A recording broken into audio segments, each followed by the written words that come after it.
Hello everyone and welcome back to the Horror Hut. Now, I know a lot of you use these videos to sleep, so before you drift off I thought it would be a fun idea if everyone can leave a comment to let me know where you are listening from in the world. Also like and subscribe if you are enjoying the episodes. Right, let's get comfy and relax and let's begin. Last summer, we decided to spend our vacation in a small town by the lake. We rented a cozy house with a big backyard where the kids could play. My husband had to stay back in the city for work, so it was just me, Emma, and our two children, Jake and Lily. The first few days were peaceful. The kids enjoyed the freedom of the outdoors, and I loved watching them play while I read a book on the porch. Everything felt perfect, a real break from our busy lives. One night, after putting the kids to bed, I sat on the porch with a cup of tea. It was quiet, with only the sounds of crickets and the occasional rustling of leaves. As I looked out into the yard, I noticed a dark figure standing near the edge of the woods, just beyond the fence. At first, I thought it might be a deer or some animal, but then it moved, and I could see it was a person. My heart started racing. I stood up, trying to get a better look, but the figure disappeared into the trees. I shook it off, telling myself it was probably just a passerby or someone walking their dog. The next night, I saw the figure again, closer this time. It stood still, almost like it was watching the house. I felt a chill run down my spine. I locked all the doors and windows and checked on the kids, who were sound asleep. I didn't sleep much that night, every sound making me jump. In the morning, I felt silly for being so paranoid. But that evening, as I was closing the curtains, I saw the figure again, right by the back fence. This time, I knew something was wrong. I called the local police and told them about the figure. They said they would send someone to patrol the area, but there wasn't much they could do unless the person was actually on my property. I felt a bit reassured, but not completely. That night, I put the kids to bed and sat in the living room, trying to relax. Around midnight, I heard a noise outside, like someone trying to open the gate. My heart pounded in my chest. I grabbed my phone and a kitchen knife, tiptoeing to the back door. I peeked through the curtains and saw the figure standing by the back door, trying to pry it open with a crowbar. I could see his face now, rough and determined. I dialed 911, my hands shaking. The operator told me to stay on the line and stay hidden. I ran upstairs to the kids' room, locking the door behind me. I woke Jake and Lily, telling them to stay quiet and hide in the closet. They were scared, but they did as I said. I could hear the intruder downstairs, trying to break the door. Minutes felt like hours. The operator kept reassuring me that the police were on their way. I heard the back door finally give way, and the intruder was inside. I held my breath, praying he wouldn't come upstairs. The sound of footsteps on the stairs made my heart feel like it would explode. I gripped the knife tighter, ready to do whatever it took to protect my kids. The footsteps stopped outside the bedroom door. I heard the intruder jiggling the handle, trying to get in. Suddenly, there were sirens outside, loud and piercing. The intruder cursed and ran back downstairs. I heard the back door slam as he fled. I stayed put, still on the phone with the operator, who assured me the police were in the house. A few moments later, an officer knocked on the bedroom door, identifying himself. I opened it cautiously, relief flooding over me when I saw the uniform. They checked the house and the yard, but the intruder was long gone. The police stayed with us until the morning, taking my statement and making sure we were safe. They found the crowbar the intruder had dropped, but there was little else to go on. They promised to keep an eye on the area, but I couldn't shake the fear. We packed up and left the next day, cutting our vacation short. The kids were confused and upset, but I couldn't stay there another night. Back in the city, I still felt on edge, constantly checking the locks and windows. It's been months, and I still have nightmares about that night. The police never caught the intruder, and I often wonder what might have happened if the police hadn't arrived in time.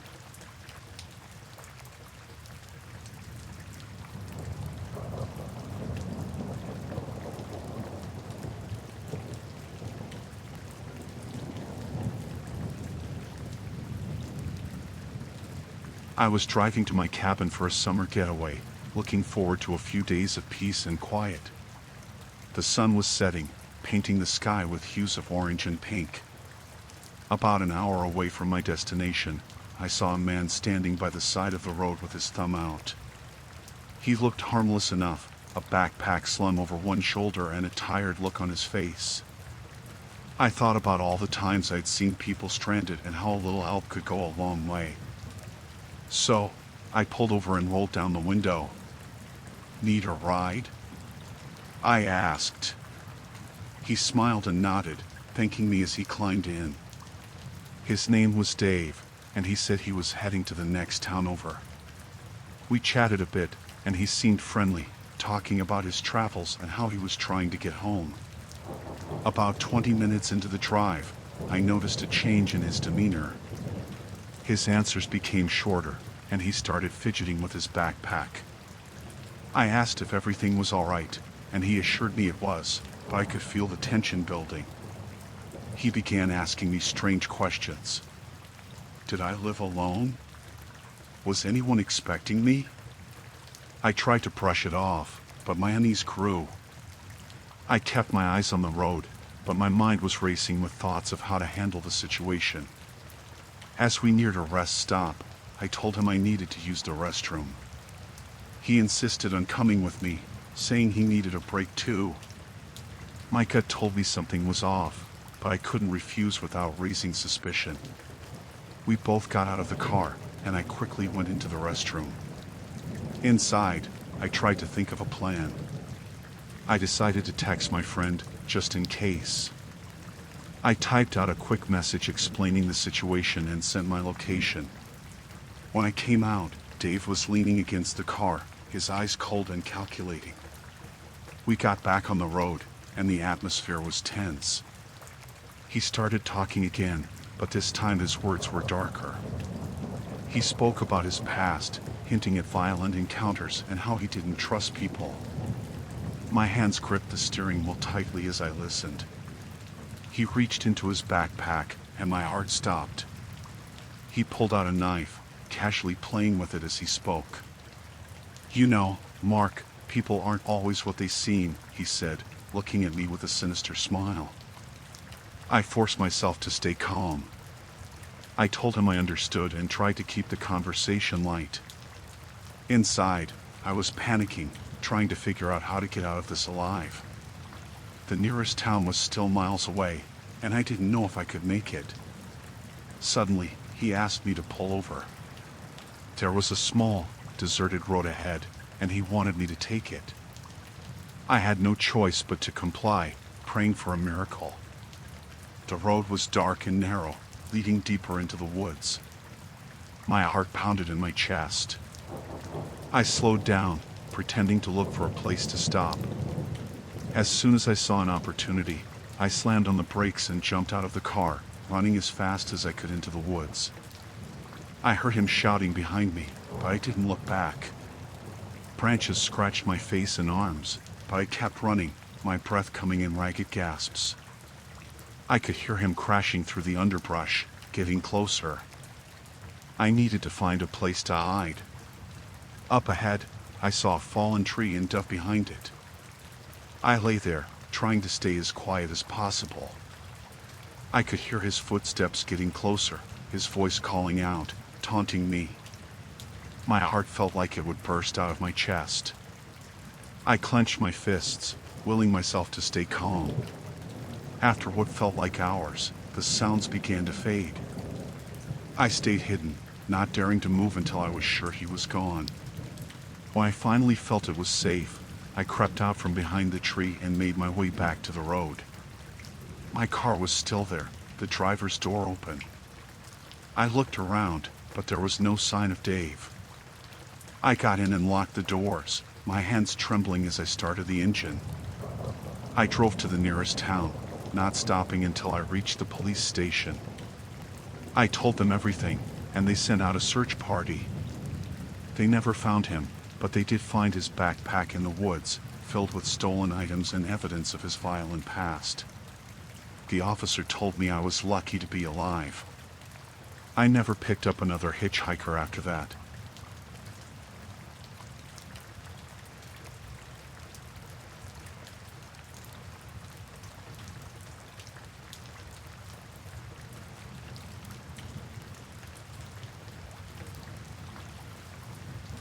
I had a house showing scheduled for that afternoon. It was a part of town I wasn't familiar with, but the address seemed easy enough to find. I parked my car and double-checked the paper with the address on it. The houses looked similar, which made me second-guess myself, but I found what I thought was the right place. I walked up to the front door and knocked. No one answered, but the door was slightly ajar. Thinking the realtor might be inside setting things up, I pushed it open and stepped inside. Immediately, I felt something was off. The house was dimly lit, and there was a strange smell, like stale smoke and something else I couldn't identify. "Hello?" I called out, my voice sounding too loud in the quiet space. No answer. I walked further into the house, the floor creaking under my feet. The living room was messy, with clothes and trash scattered around. It didn't look like a place that was being shown for sale. As I turned to leave, I heard voices coming from a room down the hall. My heart started to race. Maybe I had the wrong house. I took a step back, but the floor creaked loudly, and the voices stopped. Panic set in. I moved quickly to the front door, but before I could reach it, 2 men appeared from the hallway. They looked rough, unkempt, and their eyes widened when they saw me. "Who are you?" one of them demanded. I stammered, trying to explain I was there for a house showing, but they didn't seem to believe me. One of them grabbed my arm roughly and pulled me further into the house. "You shouldn't be here," he said. My mind was racing, trying to figure out what to do. They pushed me into a small room and slammed the door shut. I could hear them talking outside, their voices angry and panicked. I looked around the room, searching for any way to escape. The window was small and had bars on it. My phone was in my pocket, but I didn't dare take it out, fearing they might hear me. I pressed my ear to the door, trying to make out their conversation. They were arguing about what to do with me. Time seemed to stretch on forever. My heart was pounding so loudly I was sure they could hear it. I knew I had to get out of there, but I had no idea how. Then, I remembered the back door. If I could somehow get past them and make it to the back of the house, I might have a chance. I took a deep breath and slowly opened the door a crack. The men were in the kitchen, their backs turned to me.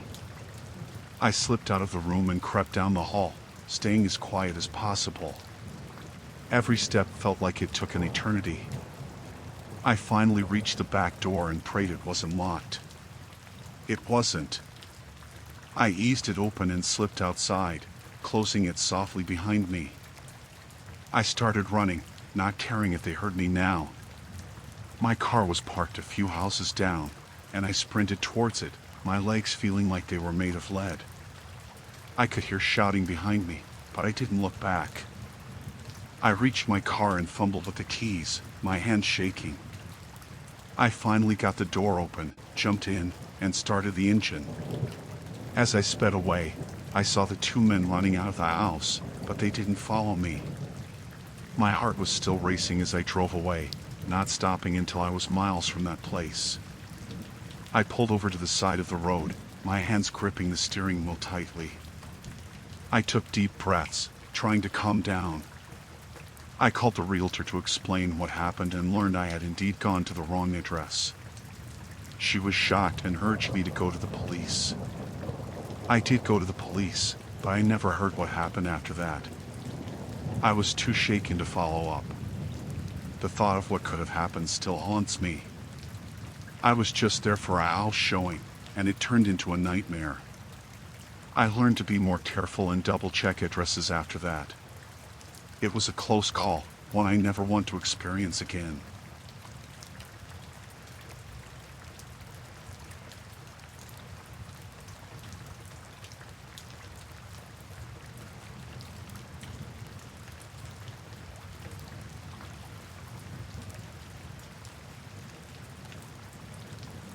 I decided to spend the summer at my old family farmhouse. It's isolated, surrounded by fields and woods. Perfect place to get away from everything. The first few days were peaceful. I spent my time fixing things up, enjoying the quiet. One night, I heard a noise outside. At first, I thought it was just an animal. But the sound was different, like footsteps on gravel. I got up and looked out the window, but I couldn't see anything. The next morning, I found footprints around the house. They weren't mine. They were too big, and I hadn't had any visitors. I started to feel uneasy. I locked all the doors and windows, but I couldn't shake the feeling of being watched. The next night, the noises came back. This time, they were closer, right outside the door. I stayed awake, listening. I heard whispering and the sound of something being dragged. In the morning, I found more footprints and a trail leading into the woods. I followed it for a while but then turned back. Something didn't feel right. I decided to call the local sheriff, but he said they were short-staffed and couldn't send anyone out for a couple of days. That night, I decided to stay up and keep watch. Around midnight, I saw figures moving around the barn. I grabbed my shotgun and went outside. My hands were shaking, but I had to see what was going on. As I got closer, I heard voices. They were talking about hiding something. I peeked through a crack in the barn door and saw 3 men. They looked rough, like they had been out there for days. They had weapons and bags that looked heavy. I realized they were using my property as a hideout. My heart was pounding. I had to get back to the house without being seen. I made it back and locked the door behind me. I knew I had to get help, but the nearest neighbor was miles away. The phone signal was weak, but I managed to send a text to a friend asking for help. I hoped they would get it and come soon. The night dragged on. I kept hearing noises, but I stayed inside. Around dawn, I saw the men heading back into the woods. I took the chance to go out and check on the barn. Inside, I found stolen goods and more weapons. They were planning something big, and I was caught in the middle of it. I decided to set up some traps around the house. It wasn't much, but it was all I could do. I found some old wire and tools in the shed and spent the day setting up makeshift alarms and barriers. I hoped it would slow them down if they tried to get inside. That night, I heard them coming back. They were angry, probably because they noticed I had been in the barn. They started shouting, demanding I come out. I stayed hidden, clutching my shotgun. They tried to break down the door, but the traps I set up slowed them down. One of the men managed to get a window open, but he got caught in the wire I had put there. He screamed in pain, and the others backed off. I took the chance to fire a warning shot. They ran back into the woods, cursing and shouting.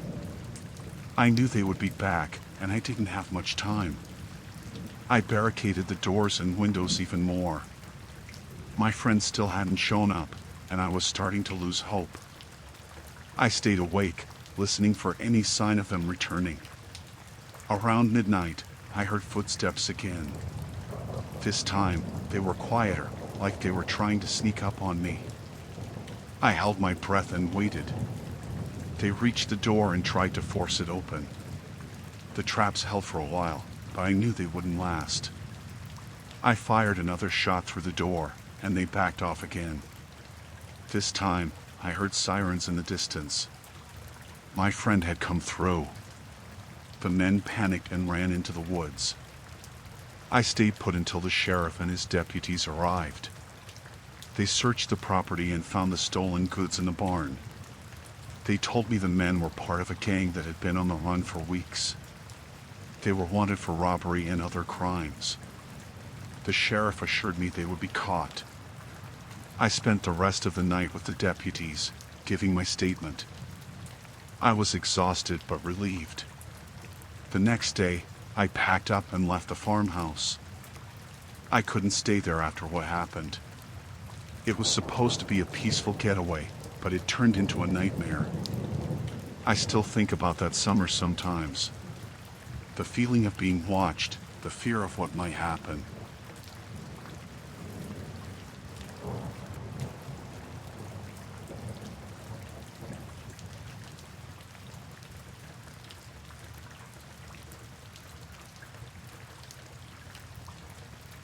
I thought living with a roommate would be fun. Alice seemed perfect at first. She was friendly, clean, and paid her share on time. We laughed and watched movies together.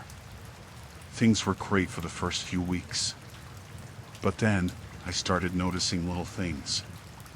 She would stay up late, typing on her computer and talking to herself.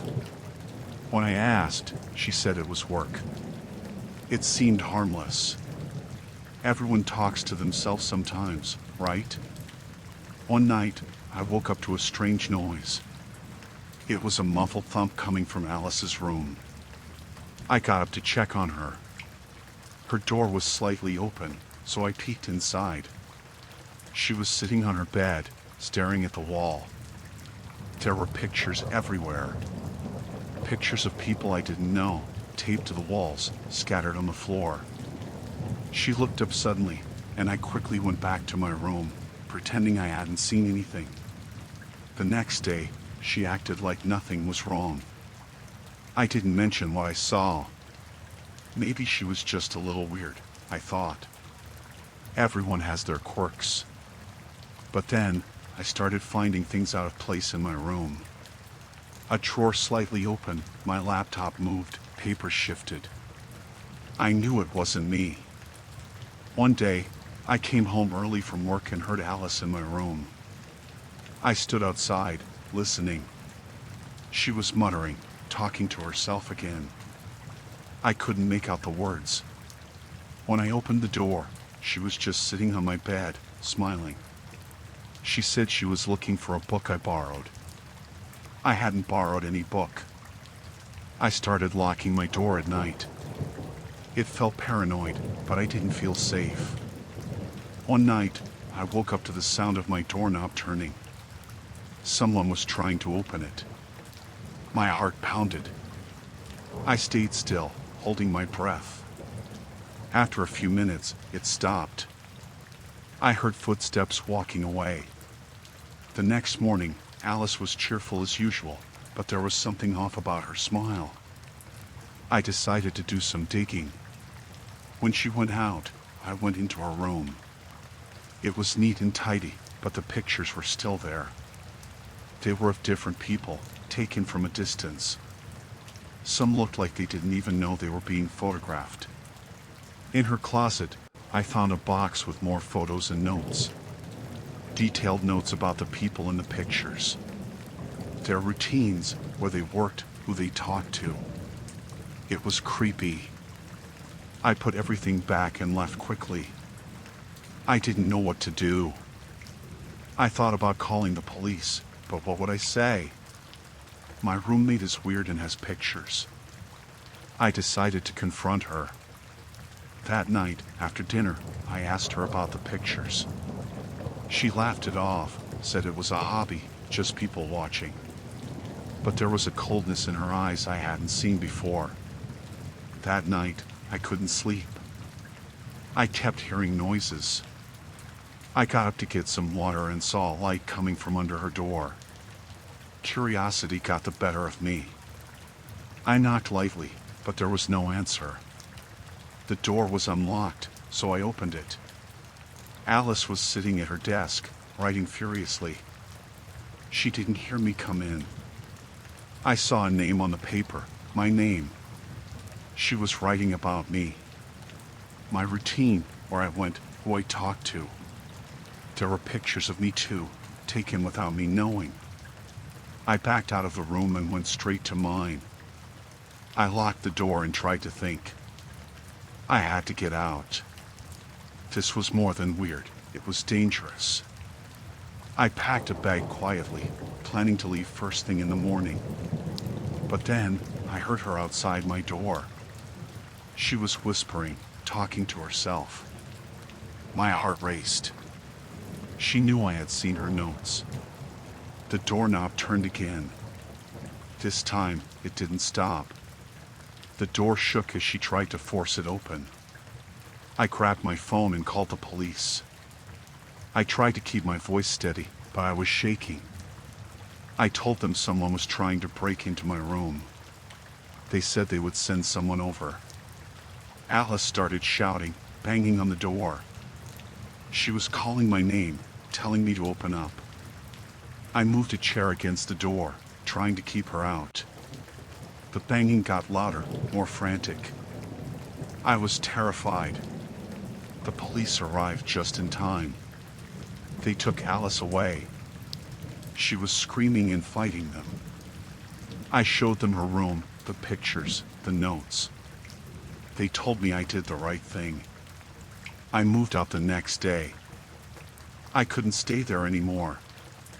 I found out later that Alice had a history of stalking and harassment. She had been arrested before but always managed to get out.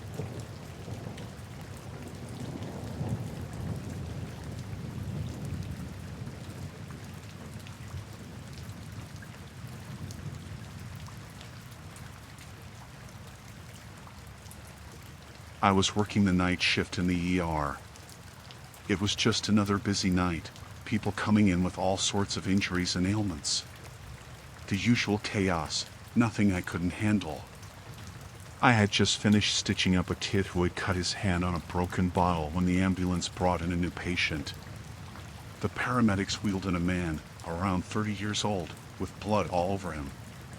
He was thrashing and shouting, making it difficult for them to keep him on the stretcher. They said he had been found on the street, attacking people randomly. It looked like he was on something, maybe drugs. We managed to get him into a room and strapped him to the bed. He was cursing and yelling, his eyes wild. I tried to calm him down, talking softly, telling him we were there to help. But he didn't listen. He kept struggling against the restraints. I started to examine him, checking for injuries. He had cuts and bruises all over, but nothing too serious. I asked the nurse to get a sedative. We needed to calm him down to treat him properly. She came back with a syringe, and I prepared to administer it. As I was about to inject him, he broke free from one of the restraints. His hand shot out and grabbed my wrist, squeezing hard. I dropped the syringe. He pulled himself up, ripping off the other restraints. The nurse screamed, and I tried to push him back, but he was too strong. He jumped off the bed and grabbed a scalpel from the tray. I backed away, trying to stay calm, trying to talk him down. He wasn't listening. He swung the scalpel wildly, cutting through the air. The nurse ran out of the room to call for help. He followed her, leaving me behind. I heard screams and shouts from the hallway. I ran out after him, seeing him corner another nurse. He had the scalpel at her throat, demanding everyone back off. We all froze, not sure what to do. I tried to talk to him, telling him to let her go, that we just wanted to help. He wasn't listening. His eyes were wide, wild, like an animal. He backed up slowly, dragging the nurse with him, heading towards the exit. I had to do something. I couldn't let him leave with her. I saw a fire extinguisher on the wall. I grabbed it and slowly approached him from behind. He was too focused on the nurse to notice me.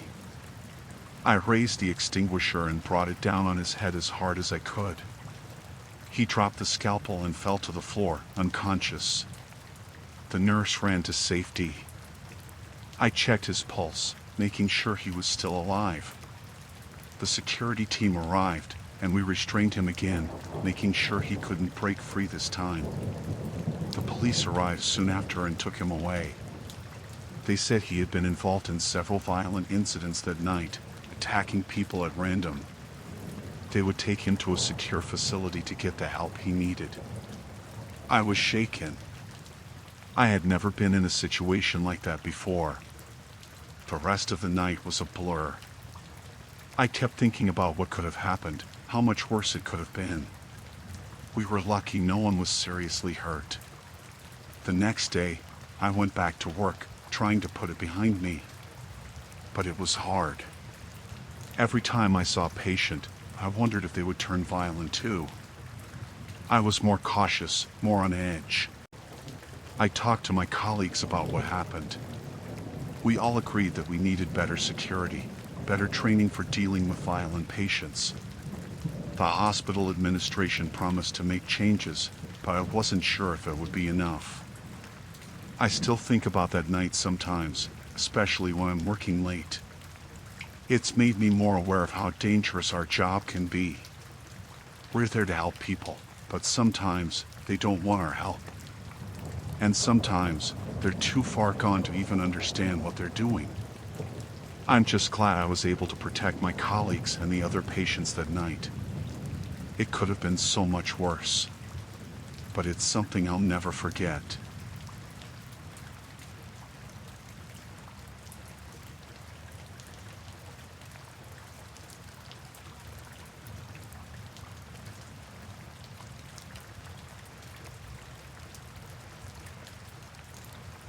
I decided to take a solo hike on a Sunday morning. The trail was supposed to be quiet and peaceful. I had been there before, but never alone. I thought it would be a good chance to clear my mind. The weather was perfect, not too hot, not too cold. I packed a small bag with some water, snacks, and my phone. I started on the trail around 8 a.m., expecting to be back by noon. I walked for about an hour, enjoying the solitude and the sounds of nature. I reached a clearing where the trees opened up, and I could see the sky clearly. I decided to take a short break and have some water. As I was sitting there, I heard voices in the distance. They were faint at first, but then they grew louder. Curious, I followed the sound. I moved slowly, trying to stay quiet. I didn't want to intrude on anyone's space. As I got closer, I realized the voices were coming from a small group of men. They were talking in hushed tones, but I couldn't make out what they were saying. I crouched behind a bush, peeking through the leaves. I saw 4 men standing around a shallow hole they had dug in the ground. They were burying something. I couldn't see what it was, but it didn't look like camping equipment. One of the men looked up suddenly, and I ducked down, my heart pounding. I stayed as still as I could, hoping he hadn't seen me. After a few moments, I dared to look again. They were still there, but they seemed more agitated now. I knew I had to get out of there before they noticed me. I started to back away slowly, trying not to make any noise. Just as I was about to turn and run, I stepped on a twig. The crack echoed in the quiet forest. The men stopped talking. One of them shouted, "Who's there?" I froze, my mind racing. I couldn't run, they would hear me. I couldn't stay hidden for long, they would find me. I had to think fast. I crouched lower and started to move sideways, hoping to put some distance between us. I heard footsteps coming closer. They were searching for me. I kept moving, my heart beating so loud I thought they might hear it. I found a small ravine and slid down into it, hoping it would provide some cover.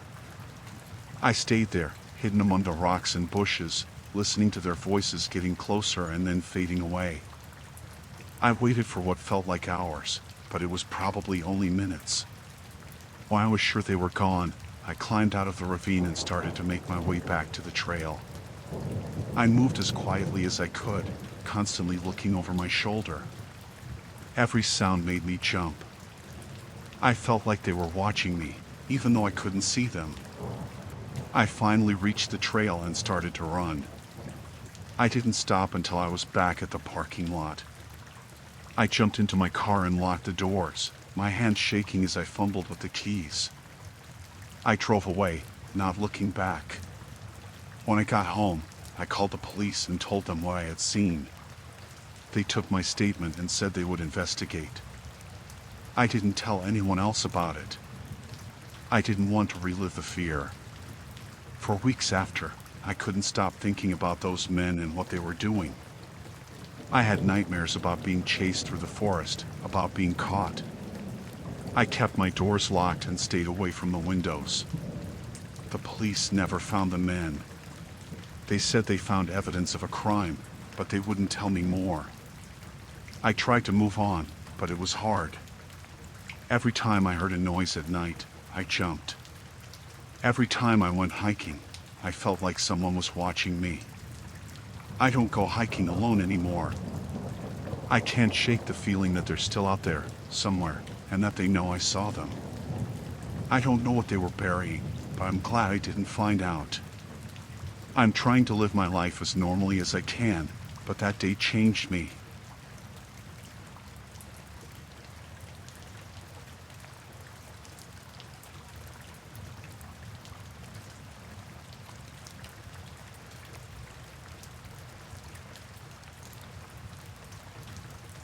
I was at home, enjoying a quiet evening with a book and a cup of tea, when my phone rang. It was an unknown number. I hesitated for a moment but decided to answer. The voice on the other end was shaky and panicked. "Please, help me," the voice said. It was a woman. "I've been kidnapped. They took me, and I don't know where I am." My heart started to race. I could hear the fear in her voice. She sounded desperate. I asked for her name. "Rachel," she said. "My name is Rachel. Please, I don't have much time." I grabbed a pen and a piece of paper, my hands trembling. I asked her to tell me everything she could about where she was.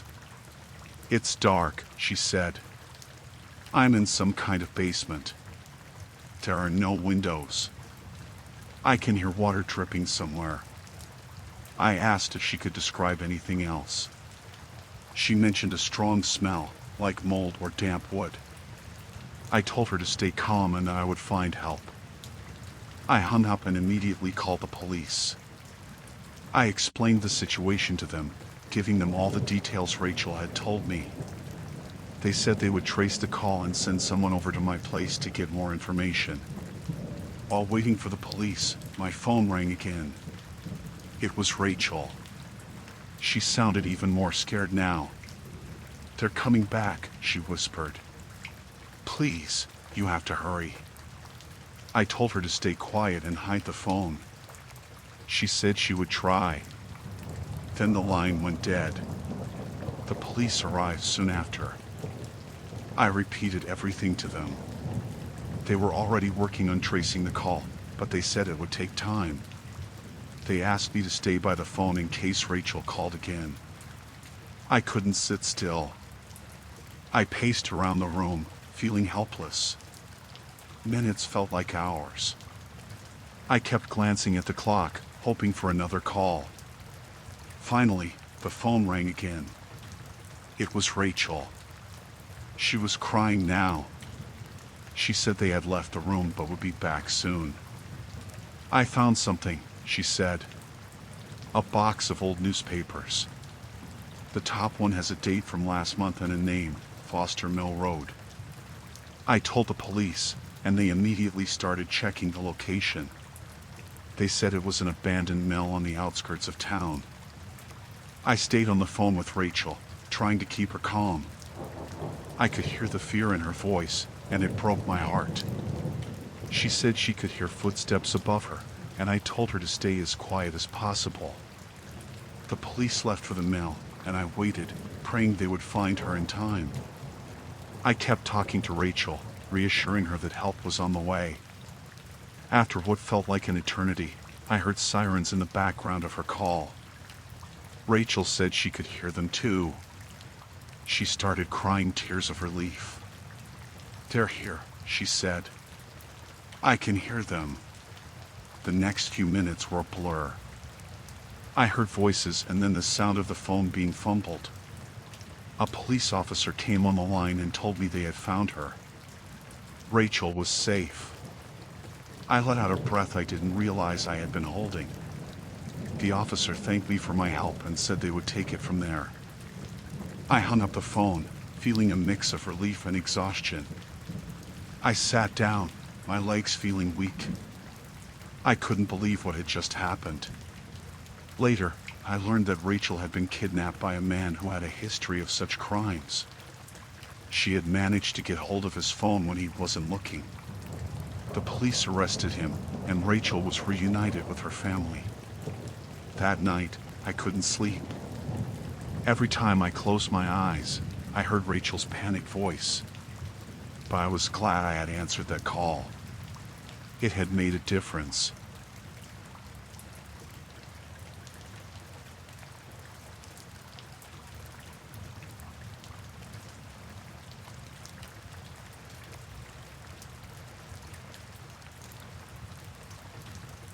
I was driving back home after a long day at work. It was late, and I was tired. My gas tank was almost empty, so I stopped at a gas station on the outskirts of town. The place was nearly deserted, with only one other car parked at the far end. I got out, swiped my card, and started pumping gas. The night was quiet, too quiet. I felt a chill run down my spine, but I shook it off, blaming my fatigue.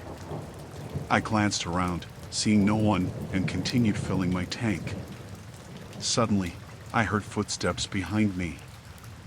I turned around to see a man, disheveled and looking frantic. Before I could react, he pulled out a gun and pointed it at me. "Get in the car," he ordered, his voice shaky but firm. My heart pounded in my chest as I raised my hands and backed towards my car. He followed me closely, the gun never wavering. I got into the driver's seat, and he slid into the passenger seat, the gun now inches from my side. "Drive," he commanded. I started the car, my hands trembling. I drove out of the gas station and onto the highway, my mind racing. I tried to stay calm, but fear was gripping me hard. The man kept the gun pointed at me, his eyes darting around nervously. "Where are we going?" I asked, trying to keep my voice steady. "Just drive," he snapped. "I'll tell you when to turn." We drove for what felt like hours, though it was probably only minutes. The highway was dark, with only the occasional car passing by. I tried to think of a way to escape, but every idea seemed too risky. The gun was too close, and he was too desperate. "Take the next exit," he said suddenly. I complied, taking the off-ramp onto a narrow, winding road. The area was remote, with dense woods on either side. My fear intensified. There would be no one around to help me. As we drove, I tried to make conversation, hoping to find an opening. "Why are you doing this?" I asked softly. He glanced at me, his face twisted with desperation. "I need to get away," he said. "They're after me. I can't go back."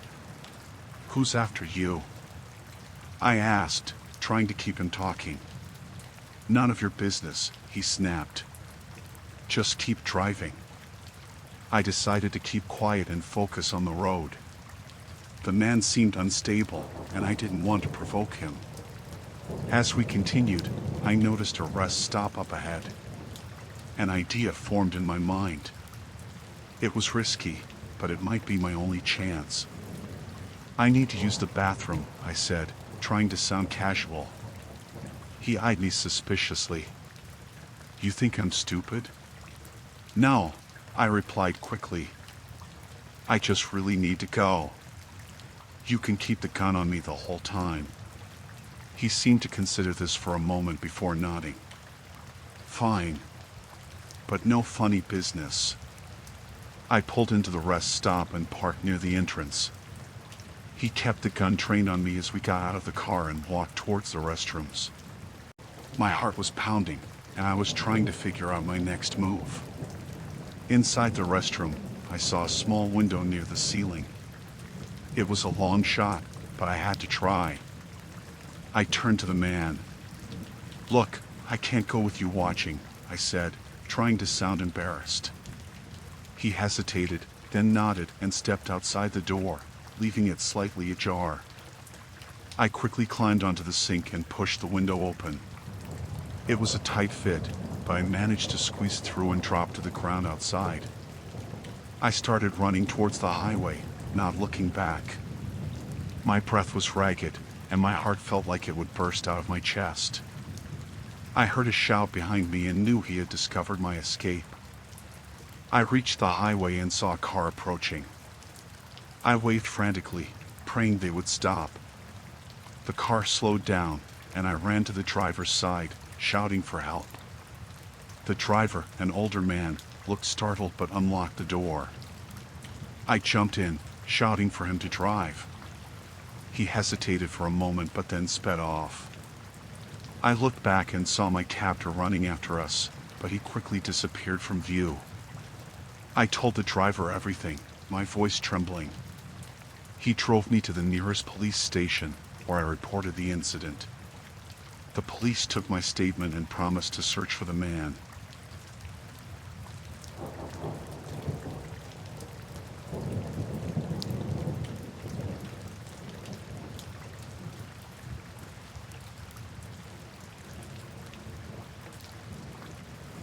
Mike and I had always been curious about the old factory on the edge of town. It had been abandoned for years, and every time we drove past it, we talked about exploring it. One summer evening, we finally decided to go. We parked the car a few blocks away and walked to the factory. The sun was setting, and the place looked even more eerie in the fading light. We found a hole in the fence and slipped through. The air smelled of rust and decay. We crept inside through a broken window. The factory was dark and silent, except for the occasional creak of old metal. We used our flashlights to navigate the maze of machinery and empty rooms. It felt like stepping back in time. After a while, we found a stairway leading to the basement. Mike suggested we check it out, and I agreed. The stairs were steep and narrow, and the air grew colder as we descended. My flashlight flickered, and I hit it to make it stay on. The basement was massive and filled with old equipment and crates. We started exploring, but soon we heard footsteps. At first, we thought it was just the echo of our own steps, but then we realized it was coming from behind us. We turned around, but the beam of our flashlights revealed nothing. "Did you hear that?" Mike whispered. I nodded, feeling a knot in my stomach. We moved deeper into the basement, trying to stay quiet.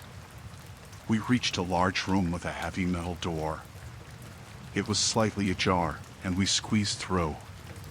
Inside, we found makeshift beds, clothes, and canned food. It looked like someone had been living there. Suddenly, the door slammed shut behind us. We spun around, and there stood a group of people, their faces hard and unfriendly. They were dirty, with wild eyes. One of them, a tall man with a scar across his cheek, stepped forward. "You shouldn't be here," he growled. "This is our place." "We're sorry," I stammered. "We didn't know." "Sorry isn't good enough," he said. "We can't let you leave now. You've seen too much." Panic surged through me. Mike and I exchanged a desperate glance. We had to find a way out, but the squatters blocked the door. The tall man waved to his companions, and they started to circle us. "We don't want any trouble," Mike said, trying to sound calm. "We'll just leave and won't say anything to anyone." "No," the tall man said. "You're staying here." I looked around the room, searching for an escape. There was a small window high up on one wall, but it was too far to reach. The squatters were closing in, and my heart pounded in my chest. Then, Mike grabbed a rusty pipe from the floor and swung it at the nearest squatter. The man fell back, and I took the chance to push through the others. Mike followed, and we ran towards the door. We burst out of the room and sprinted through the basement. The squatters were right behind us, shouting and cursing. We reached the stairs and scrambled up, our footsteps echoing in the narrow stairwell. We reached the main floor, but the squatters were still chasing us. We had to find a way to slow them down. Mike grabbed an old metal shelf and tipped it over, blocking the stairway. We heard the squatters collide with it and curse loudly. We ran through the dark factory, our flashlights bobbing wildly.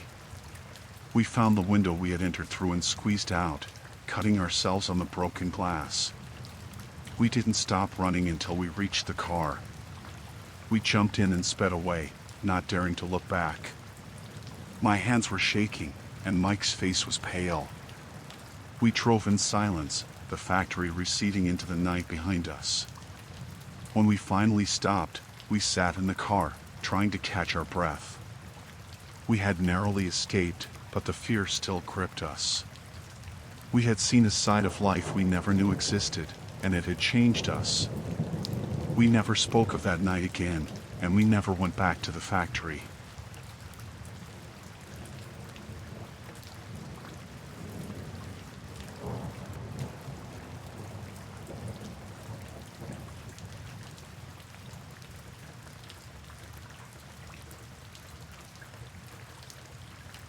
I was home alone that night, enjoying the quiet.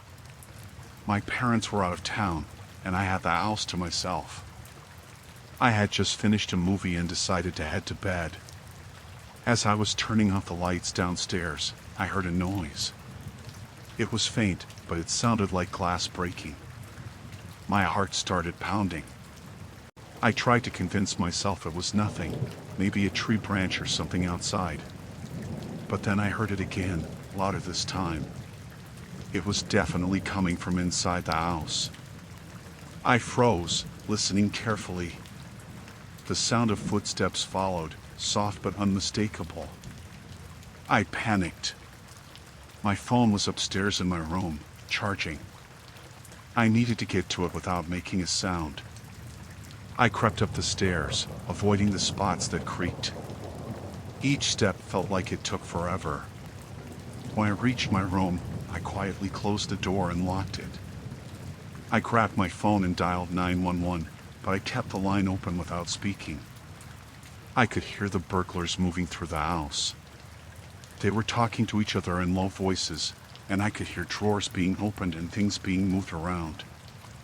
I tried to stay calm, focusing on my breathing so I wouldn't make any noise. The operator on the other end of the line was asking if I needed help. I whispered as quietly as I could, telling her that there were people in my house. She asked for my address and assured me that help was on the way. I just had to stay hidden and keep quiet.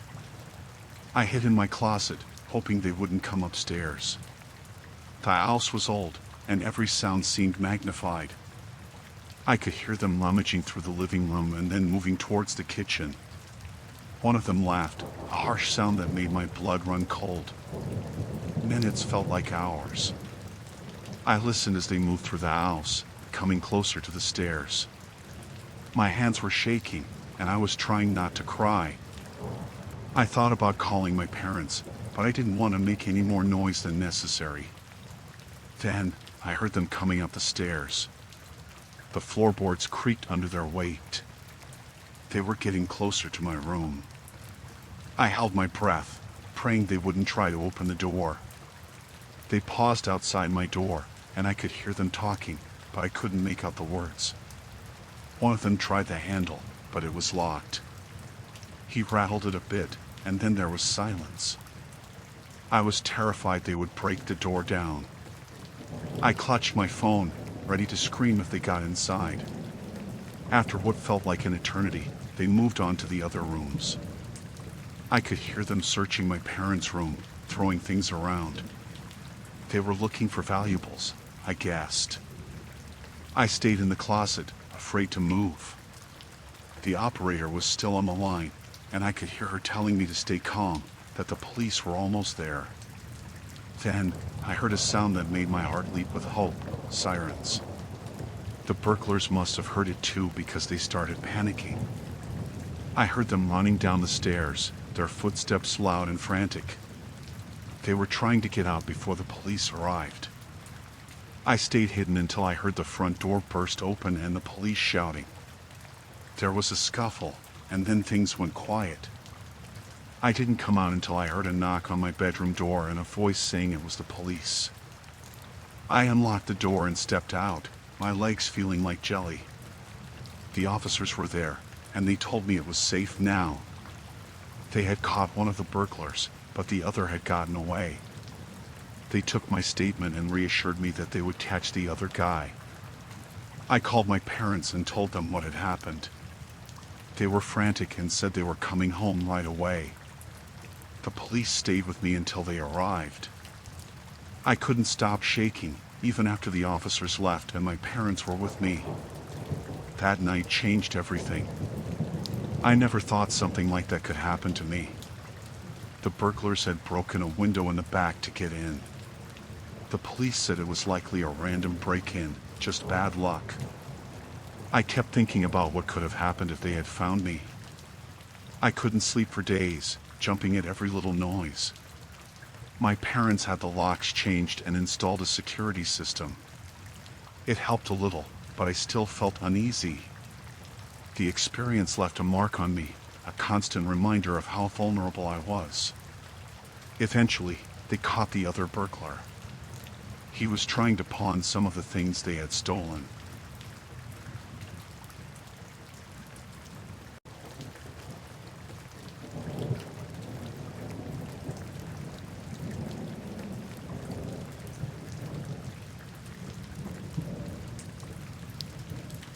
I first noticed him at the coffee shop near my apartment.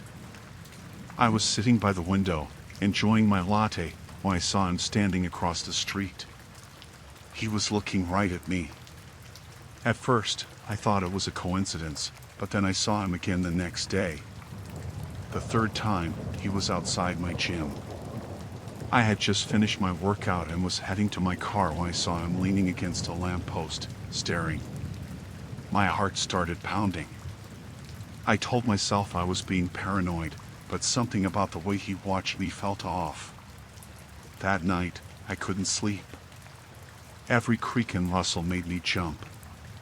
I kept looking out my window, half expecting to see him standing there.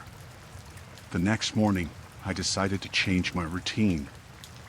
I took a different route to work, stopped at a different coffee shop. But there he was, standing on the corner, watching. I decided to confront him. I walked up to him, my hands shaking. "Why are you following me?" I asked. He just smiled, a creepy, knowing smile, and walked away without a word. I felt a chill run down my spine. Who was this man, and what did he want from me? I went to the police, but they didn't take me seriously. They said unless he did something, there was nothing they could do. I felt helpless. I started looking over my shoulder everywhere I went. I kept my phone in my hand, ready to call for help. One night, I was walking home from work, and I felt that familiar sensation of being watched. I turned around, and there he was, a few paces behind me. I quickened my steps, but so did he. I broke into a run, my breath coming in short gasps.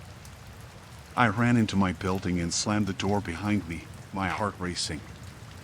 I didn't sleep that night. I kept thinking about his smile, the way he seemed to know everything about me. The next day, I called in sick to work. I stayed in my apartment, curtains drawn, trying to figure out what to do. I decided to dig into my past to see if there was anyone who might want to hurt me. I started with my social media accounts. I combed through my friends list, looking for anyone suspicious. Then I found him. He had sent me a friend request a few months ago, and I had accepted without thinking. His profile was sparse, just a few photos and no personal information. I felt sick to my stomach. I went back to the police with this new information, but they still didn't take me seriously. I decided to take matters into my own hands. I started documenting everything, taking photos of him whenever I saw him, writing down every detail. I wanted to be prepared. A few days later, I was at home when I heard a knock on the door. I looked through the peephole and saw him standing there. I backed away, my heart pounding. He knocked again, harder this time. I grabbed my phone and called the police, my hands shaking. He kept knocking, and then he started shouting my name. "Emily, I know you're in there. Open the door." His voice was cold, menacing. I felt trapped. The police said they were on their way, but I didn't know if they would get here in time. I grabbed a kitchen knife and stood by the door, my heart racing. The knocking stopped, and there was silence. I listened, holding my breath. Then I heard footsteps, moving away from my door. I waited, not daring to move. The police arrived a few minutes later. I showed them the photos, the documentation. They took it more seriously this time. They promised to keep an eye on my building, to patrol the area. I felt a little safer, but I knew it wasn't over. The next few days were tense. I didn't see him, but I couldn't shake the feeling that he was still out there, watching.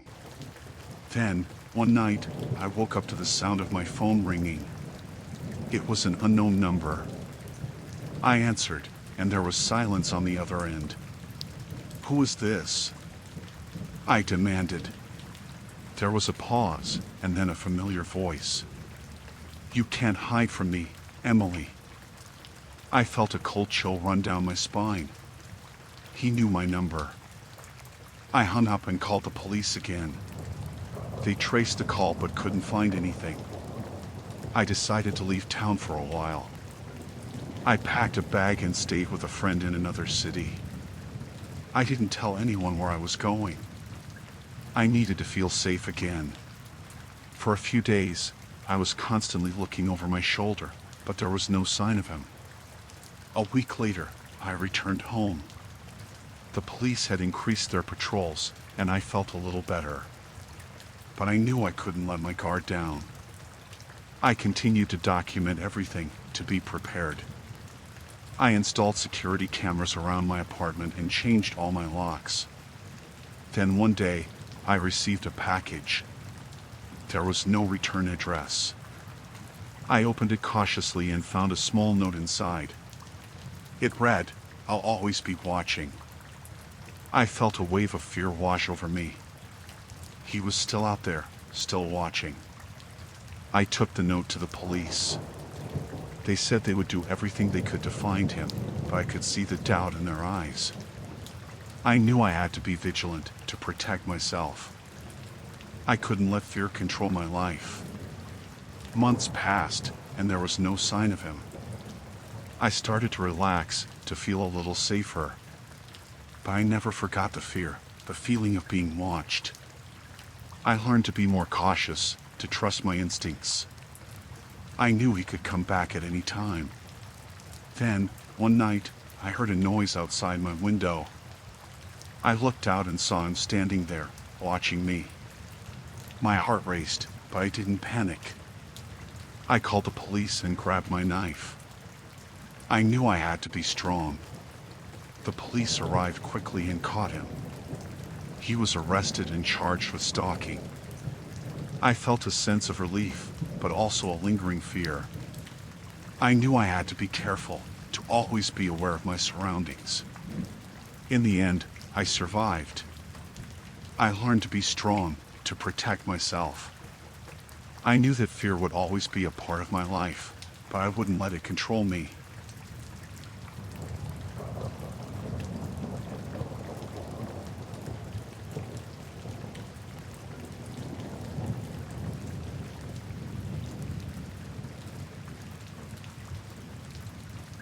I walked into the bank around noon, planning to deposit a check.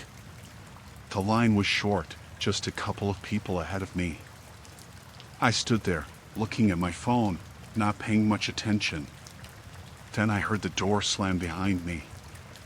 I turned and saw 3 men, all wearing masks, holding guns. One of them shouted for everyone to get down. My heart raced. I dropped to the floor like everyone else. The robbers moved quickly. One of them headed to the tellers, while the other 2 kept watch on us. I tried to stay calm, not wanting to draw attention to myself. The guy in charge, the one shouting orders, seemed really on edge. He yelled at the tellers to empty their drawers and put the money in bags. One of the tellers was crying, her hands shaking as she tried to do what he asked. I could see the fear in her eyes, and it made me even more scared. The robber yelled at her to hurry up, waving his gun around. I hoped she wouldn't make a mistake that would set him off. I kept my head down, trying to think of a way out. The other hostages were just as terrified as I was. One man next to me was whispering a prayer, and I found myself doing the same in my head. The robbers didn't seem very organized. They were shouting at each other, and I could tell they were nervous. I heard sirens in the distance. The police were coming. The robbers heard it too. The leader started to panic. He grabbed one of the hostages, a woman who had been sitting in the waiting area. He dragged her to the front of the bank, shouting at the cops outside. He told them not to come any closer or he'd shoot her. I knew I had to do something. I looked around, trying to find anything that could help. I saw my phone on the floor next to me. If I could just get it without them noticing, I could call for help or give the police some information. I inched my hand towards it, keeping an eye on the robbers. They were distracted, focused on the cops outside. I managed to grab my phone and slide it under my body.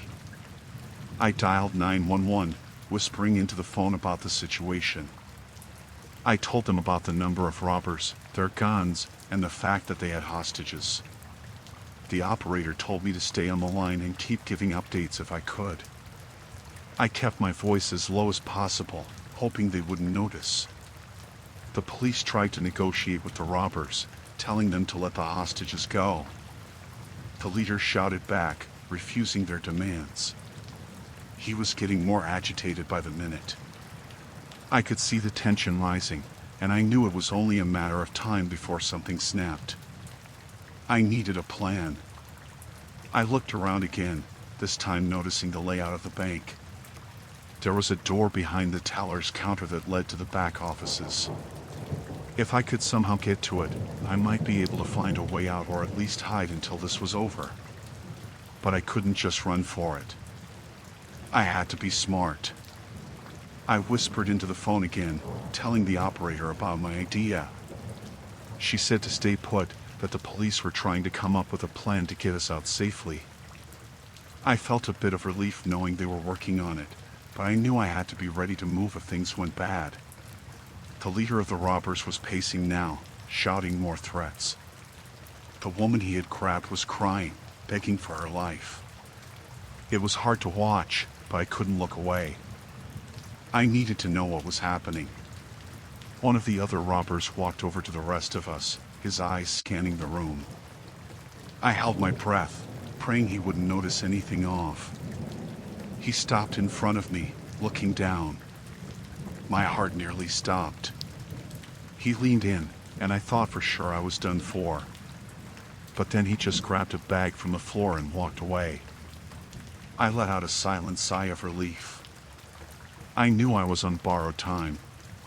The police outside were trying to keep the robbers talking, asking them what they wanted. The leader yelled back that he wanted a car and safe passage out of the city. The cops tried to stall, saying they were working on it. I hoped they were, but I knew we couldn't rely on that alone. I whispered again to the operator, telling her about the door behind the counter. She told me to wait for the right moment, that the police were trying to create a distraction.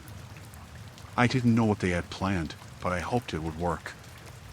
A few minutes later, there was a loud noise outside. The robbers all turned towards the windows, distracted. This was my chance. I slowly got to my feet, keeping low, and started to move towards the counter. The other hostages noticed me, their eyes wide with fear and hope. I made it to the counter and slipped behind it. I could hear the robbers shouting, trying to figure out what was going on. I crawled towards the door, praying they wouldn't see me. I reached up and turned the knob, slipping through as quietly as I could. The back office was empty. I looked around, trying to find another exit. There was a door at the end of the hall, marked as a fire exit. I ran to it, pushing it open. The alarm went off, a loud, blaring sound. I knew it would alert the robbers, but I didn't have a choice. I ran out into the alley behind the bank, the sunlight blinding me for a moment. I kept running, not looking back. I heard shouting behind me, but I didn't stop. I ran until I reached the street, where I saw police officers running towards me. They grabbed me, pulling me to safety. I told them about the other hostages, about the layout of the bank. They nodded, rushing to form a plan. I watched as they moved in, hoping they could save everyone.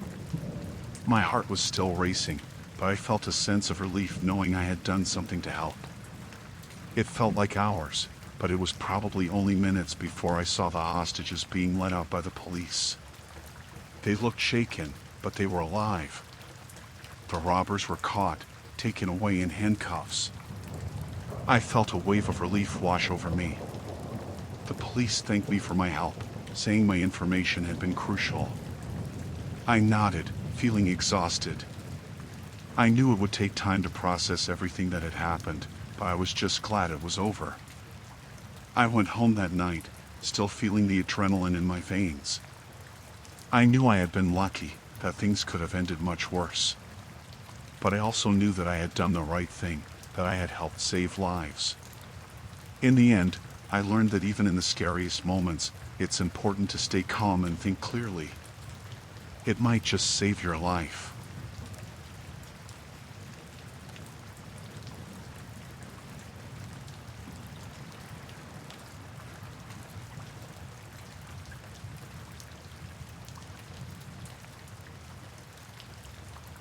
I checked into a secluded motel late in the afternoon. It was the only place for miles, and I was too tired to keep driving. The owner, a tall man with a creepy smile, handed me the key to my room. His eyes seemed to linger on me a bit too long, making me feel uneasy. The room was small and old-fashioned. There was a strange smell, but I was too tired to care. I locked the door and decided to take a shower. As I was getting ready, I noticed there were no toiletries provided, just an empty shelf. That seemed odd, but I brushed it off. In the shower, I couldn't shake the feeling of being watched. I kept glancing at the door, half expecting it to burst open. When I finished, I heard footsteps in the hallway. They stopped right outside my door. I held my breath, listening. After a moment, they moved away. I tried to relax, telling myself it was just my imagination.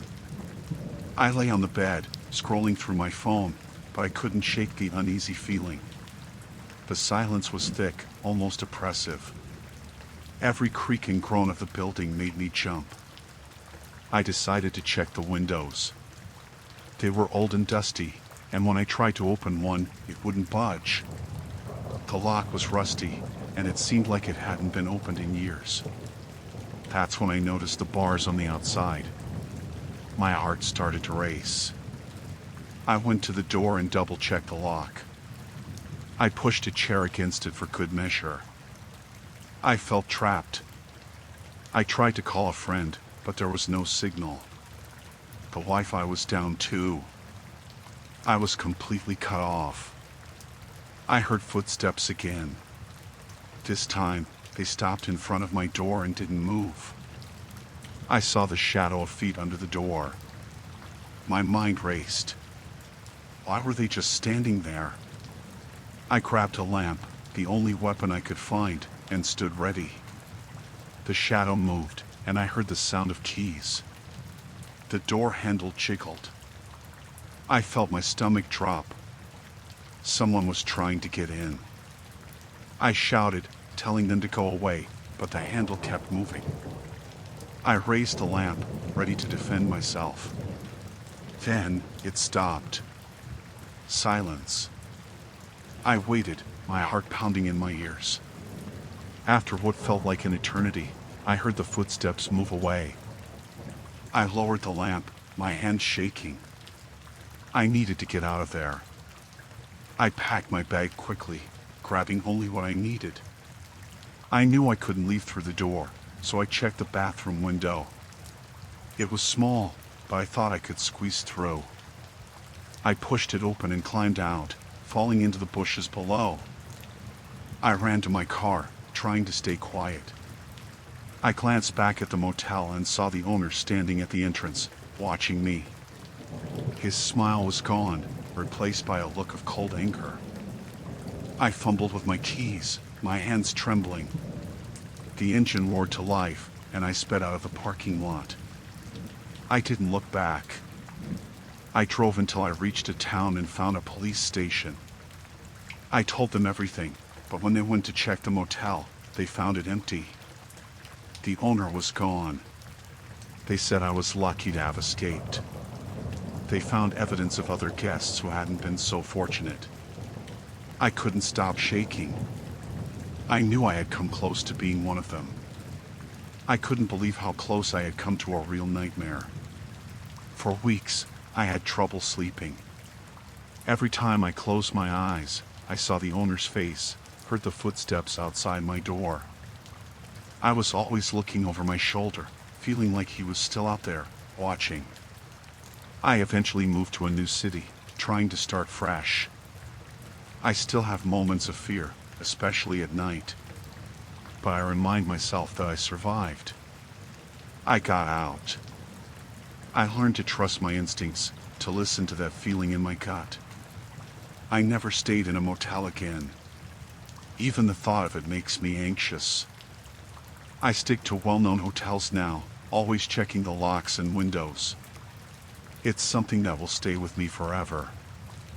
I'm grateful I escaped, but I know others weren't so lucky. I try to raise awareness, telling people to be careful, to trust their instincts. It's not something you think will happen to you, until it does.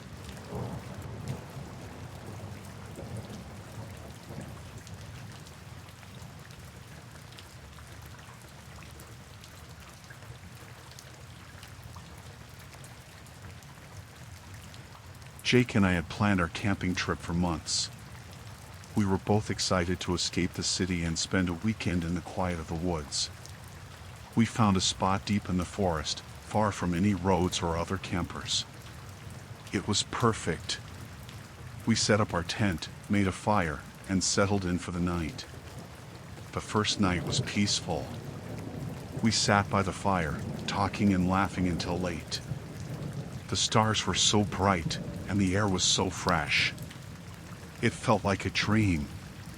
We went to sleep, looking forward to a day of hiking and exploring the next day. The following morning, we packed some snacks and water, and set off on a trail we had found nearby. The forest was beautiful, and we lost track of time as we walked. It was late afternoon when we decided to head back. On our way, we stumbled upon an old, overgrown path that we hadn't noticed before. Curious, we followed it. After a while, we reached a clearing. In the middle, there was a small cabin. It looked abandoned, but there was something unsettling about it. The windows were boarded up, and there were strange markings on the door. We decided not to get any closer and turned back towards our camp. As we walked away, I had a feeling we were being watched. I glanced back a few times but saw nothing. When we finally got back to our camp, the sun was setting. We made dinner and tried to forget about the cabin. That night, we heard noises outside our tent. At first, it sounded like animals, but then we heard voices. We froze, listening. There were people outside, talking in hushed tones. Jake grabbed a flashlight and slowly unzipped the tent. He peeked out and then quickly pulled back inside. "Lisa, there are people out there, with guns," he whispered. My heart started pounding. We stayed as quiet as we could, hoping they would leave. After a few tense minutes, the voices faded away. We stayed awake, too scared to sleep. In the morning, we found footprints around our campsite. Whoever they were, they had been very close. We decided to pack up and leave. As we were packing, 3 men appeared from the trees, armed with rifles. They looked rough, with unkempt beards and dirty clothes. "This is our land," one of them said. "You're trespassing." "We're sorry, we didn't know," Jake replied, trying to stay calm. "We'll leave right now." The man shook his head. "It's too late for that. You've seen too much." Panic set in. We had no idea what they meant, but it was clear we were in serious trouble. They forced us to walk ahead of them, deeper into the woods. I tried to stay calm, but my mind was racing. What were they going to do with us? After what felt like hours, we reached another clearing. There were more people there, all armed. They had a small camp set up, with tents and a fire pit. They forced us to sit by the fire while they talked among themselves. Jake and I exchanged worried looks. We had no idea what to do. One of the men, who seemed to be the leader, walked over to us. He had a cruel look in his eyes.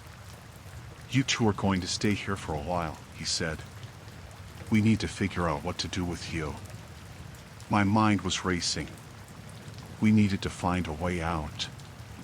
That night, they tied us up and left us in one of the tents. We could hear them talking and laughing outside. I knew we had to escape, but I didn't know how. In the middle of the night, I managed to loosen the ropes around my wrists. I woke Jake and freed him too. We quietly slipped out of the tent, trying not to make any noise. We crept through the camp, avoiding the guards. Just as we thought we were in the clear, one of the men spotted us. He shouted, and the others came running. We bolted into the forest, running as fast as we could. They were right behind us, shouting and firing their guns. We ran for what felt like hours, not daring to stop. Eventually, we reached a river. We jumped in and let the current carry us downstream. The cold water was a shock, but it was our only chance. We drifted for a while, until we were sure we had lost them. We climbed out of the river, exhausted and shivering. We had no idea where we were, but we kept moving, putting as much distance between us and the survivalists as possible. By dawn, we found a road. A passing car stopped, and the driver called the police. When the police arrived, we told them everything. They searched the forest but found no trace of the camp or the men. It was as if they had vanished.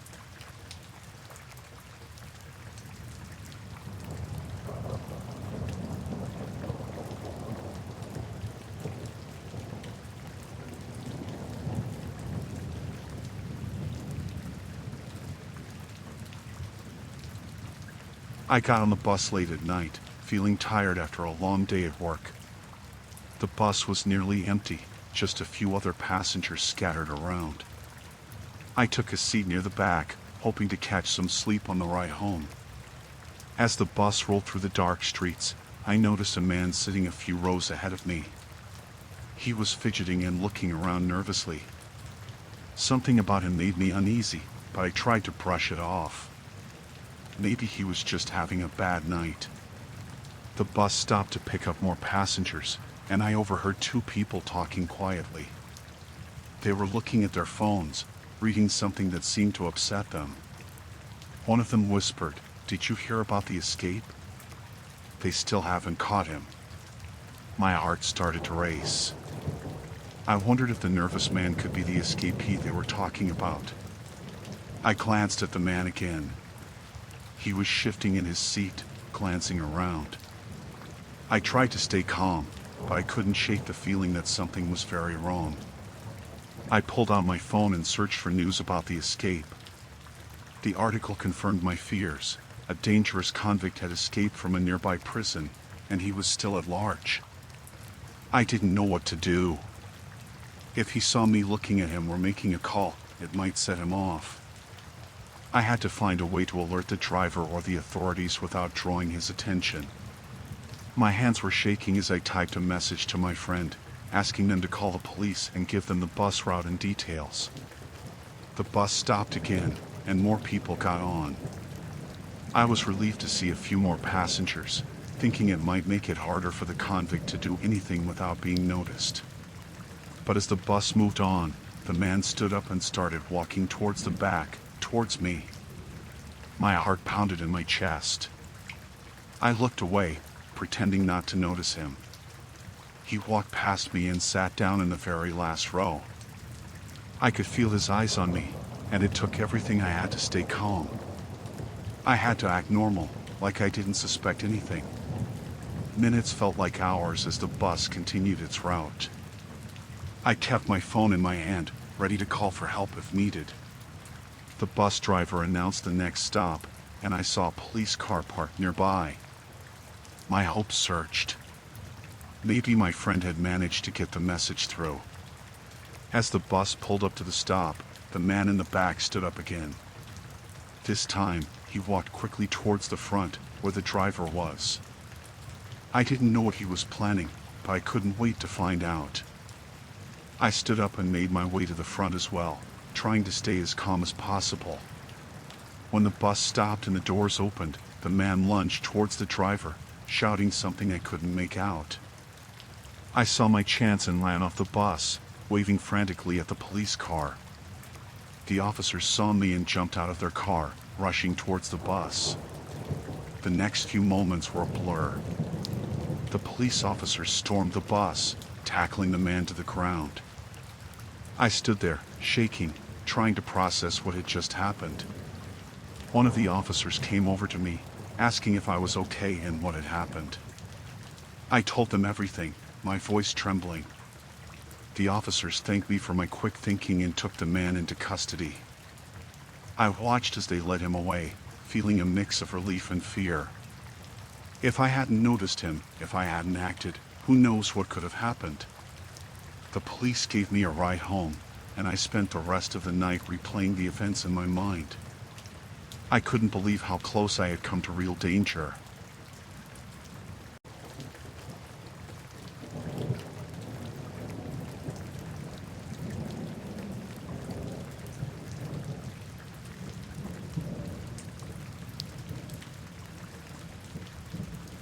When I first saw the new neighbor, something felt off. He moved in late one evening, alone, and didn't seem to have much furniture. The next few days, I noticed he had a lot of visitors, mostly at odd hours. They'd come and go quickly, often carrying small packages. It seemed strange, but I tried not to think too much of it. I started to feel uneasy when I saw one of his visitors, a man with a scar on his face, looking around nervously before entering. I kept telling myself it was none of my business, but the frequency of these visits and their shady demeanor made it hard to ignore. One night, I heard loud arguing coming from his apartment, followed by a crash. I decided to keep an eye out, just in case. Over the next week, my curiosity got the better of me. I began to watch his place more closely. I'd look out my window whenever I heard someone at his door. One evening, I saw him in a heated exchange with another man in a dark coat. They were arguing, and the man in the coat handed over a thick envelope. My neighbor's eyes darted around nervously. A few days later, I noticed a black car parked across the street. The driver seemed to be watching the building. My anxiety grew, but I didn't know who to tell or if I was overreacting. That night, I heard footsteps outside my door. I peered through the peephole and saw my neighbor standing there, looking around as if he was making sure no one was watching. He moved on, but the incident left me rattled. The next day, I found a note slipped under my door. It read, "I know you're watching. Stay out of it." My heart raced. I didn't know what to do. I couldn't call the police without solid evidence, and I didn't want to provoke him. I decided to be more discreet and avoid any direct confrontation. For the next few days, I tried to act normal. I still kept an eye on his place, but I was more careful. One night, I saw him through the window. He was packing his suitcase, looking hurried. I felt a chill run down my spine. Something was definitely wrong. I debated whether to call the police, but I didn't want to be involved if I was wrong. Later that night, there was a knock at my door. I hesitated, then opened it slowly, chain still on. It was my neighbor. He looked angry. "We need to talk," he said, his voice low. "I know you've been spying on me." My stomach dropped. I tried to deny it, but he cut me off. "Just stay out of my business," he warned, then laughed. I locked the door, my hands shaking. I knew I had to do something. I couldn't just ignore it anymore. I decided to document what I saw and call the police anonymously. I spent the next day writing down everything: the visitors, the arguments, the black car, the note.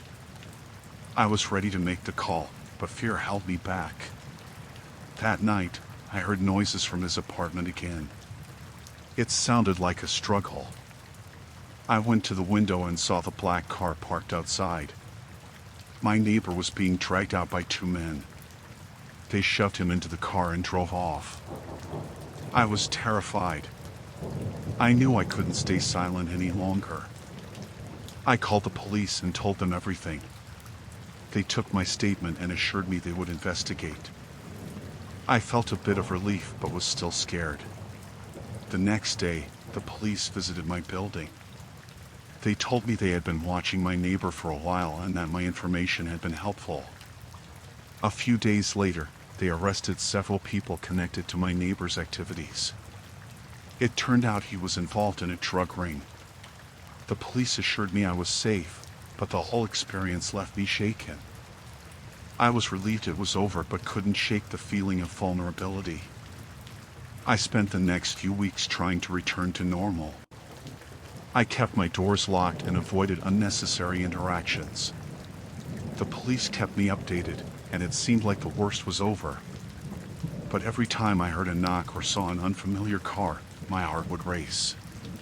Eventually, I moved to a different building.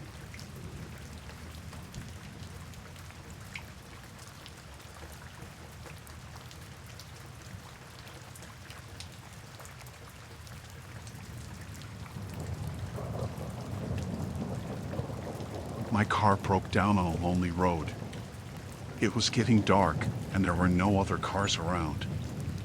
I saw a light from a house not too far away and decided to walk there for help. I hoped someone could give me a ride or let me use their phone. I had no cell signal, and it was starting to get cold. The house looked old and a bit run down, but the lights were on. I knocked on the door, and a man in his 50s opened it. He had a tired look on his face and asked what I wanted. I explained my situation, and he hesitated but then invited me in. He said I could use the phone to call for a tow truck. Inside, the house smelled musty, and the furniture looked like it hadn't been changed in decades. He led me to the living room and handed me a phone. As I dialed, I noticed a woman in the kitchen, watching me closely. She seemed nervous. The phone rang, but no one answered. I tried again, still nothing. The man said the phone lines were unreliable out here. He offered me a drink, but I declined. I asked if he could give me a ride to the nearest town. He said it was too far, and his truck was out of gas. Something felt off, but I had no other options.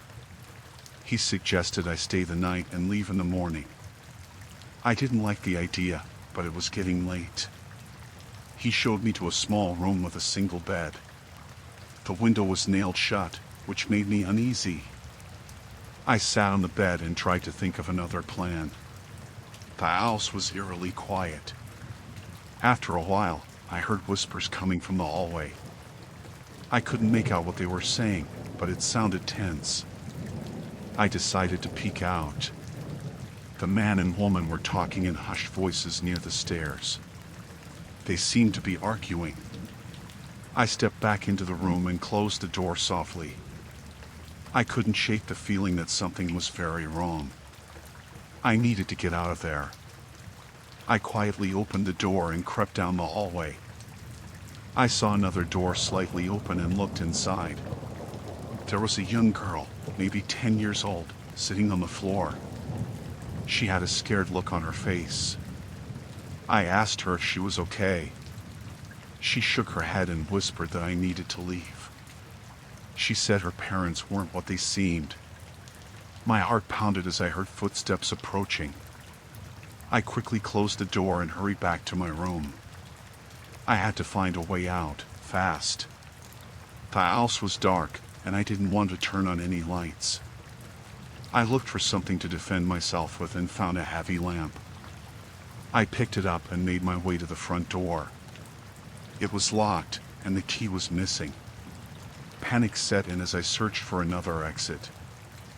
I remembered the back door and headed towards the kitchen.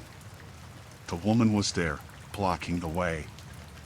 She asked what I was doing, and I lied, saying I needed some air. She didn't believe me and started yelling for her husband. I bolted past her and ran to the back door. It was also locked. I could hear them both coming now, shouting angrily. I ran to the basement door and flung it open. I didn't want to go down there, but I had no choice. I descended the creaky steps and found myself in a dimly lit basement. There were old tools and boxes everywhere. I hid behind a stack of boxes, trying to calm my breathing. They were searching the house for me, their footsteps echoing above. I had to find another way out. I spotted a small window near the ceiling. It looked just big enough for me to squeeze through. I climbed up and struggled to open the window. It finally gave way, and I crawled out into the cold night air. I ran towards the woods, not looking back. My heart was racing, and I felt a surge of relief when I reached the trees. I kept running, trying to put as much distance between me and the house as possible. After what felt like hours, I saw headlights in the distance. A car was coming down a dirt road. I flagged it down, and the driver, an older man, stopped. I quickly explained what happened, and he let me in. He said he'd take me to the nearest town. As we drove away, I glanced back at the dark woods. I didn't know what those people were hiding, but I was glad to be far from them. The man dropped me off at a diner, and I called for a tow truck. I never wanted to see that place again. I got my car fixed and drove home, still shaken by the night's events. I couldn't stop thinking about that little girl. I hoped she was okay.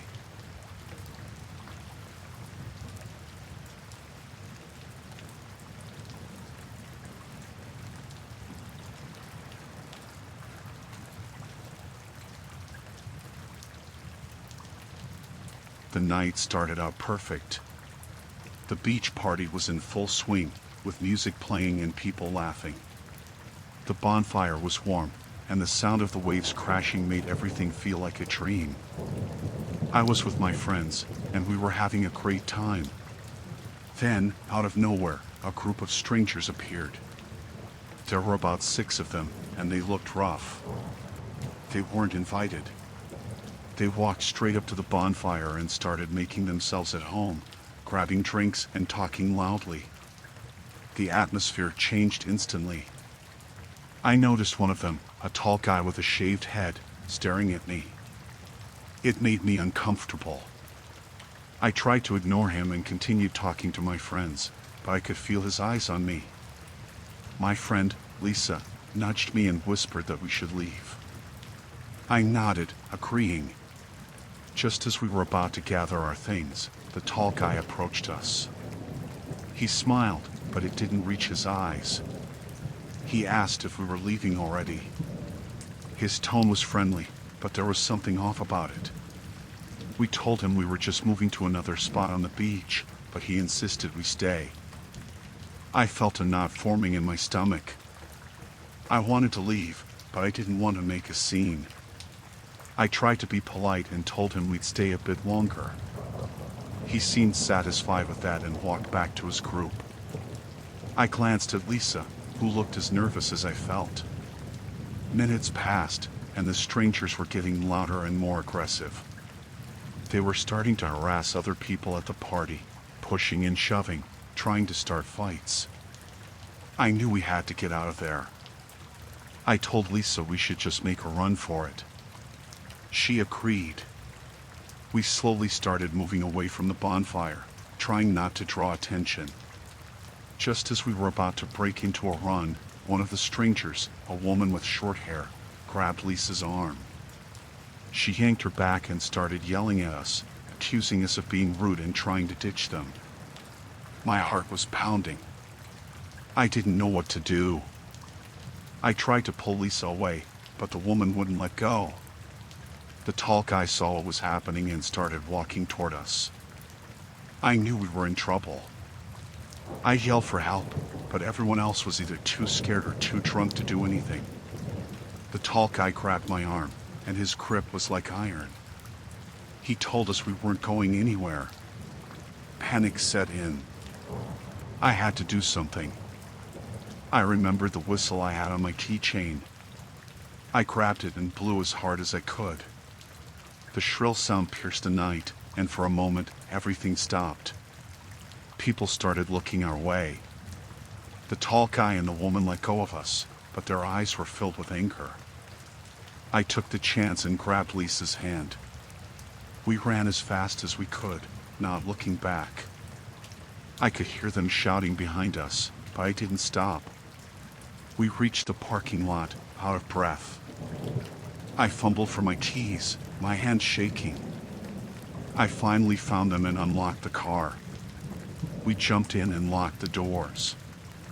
I started the engine and sped away, not caring about the speed limit. I just wanted to get as far away as possible. We drove in silence for a while, both of us too shaken to speak. Finally, Lisa broke the silence. She thanked me for getting us out of there.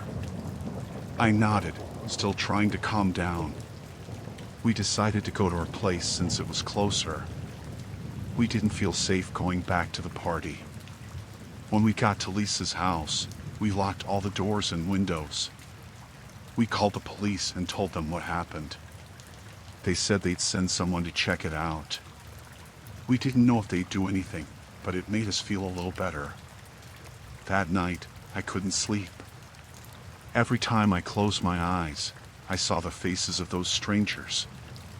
I kept thinking about what could have happened if we hadn't gotten away. The fear and adrenaline from the night still lingered. The next morning, we heard from some friends that the police showed up at the beach. The strangers were gone, but they found signs of a fight. No one was seriously hurt, but the party was over. I was relieved it didn't end worse, but I knew I wouldn't feel safe for a long time. Lisa and I stuck together for the next few days. We didn't go out much, and when we did, we stayed in crowded places. The experience changed us. We were more cautious, more aware of our surroundings. We didn't want to take any chances. Eventually, things started to go back to normal. But I'll never forget that night. It taught me that danger can appear out of nowhere, and you have to be ready. I was grateful we got out safe, but I knew not everyone was that lucky. The fear stayed with me, a reminder of how quickly things can turn. I learned to trust my instincts and to act fast when something feels wrong. It's a lesson I'll carry with me for the rest of my life.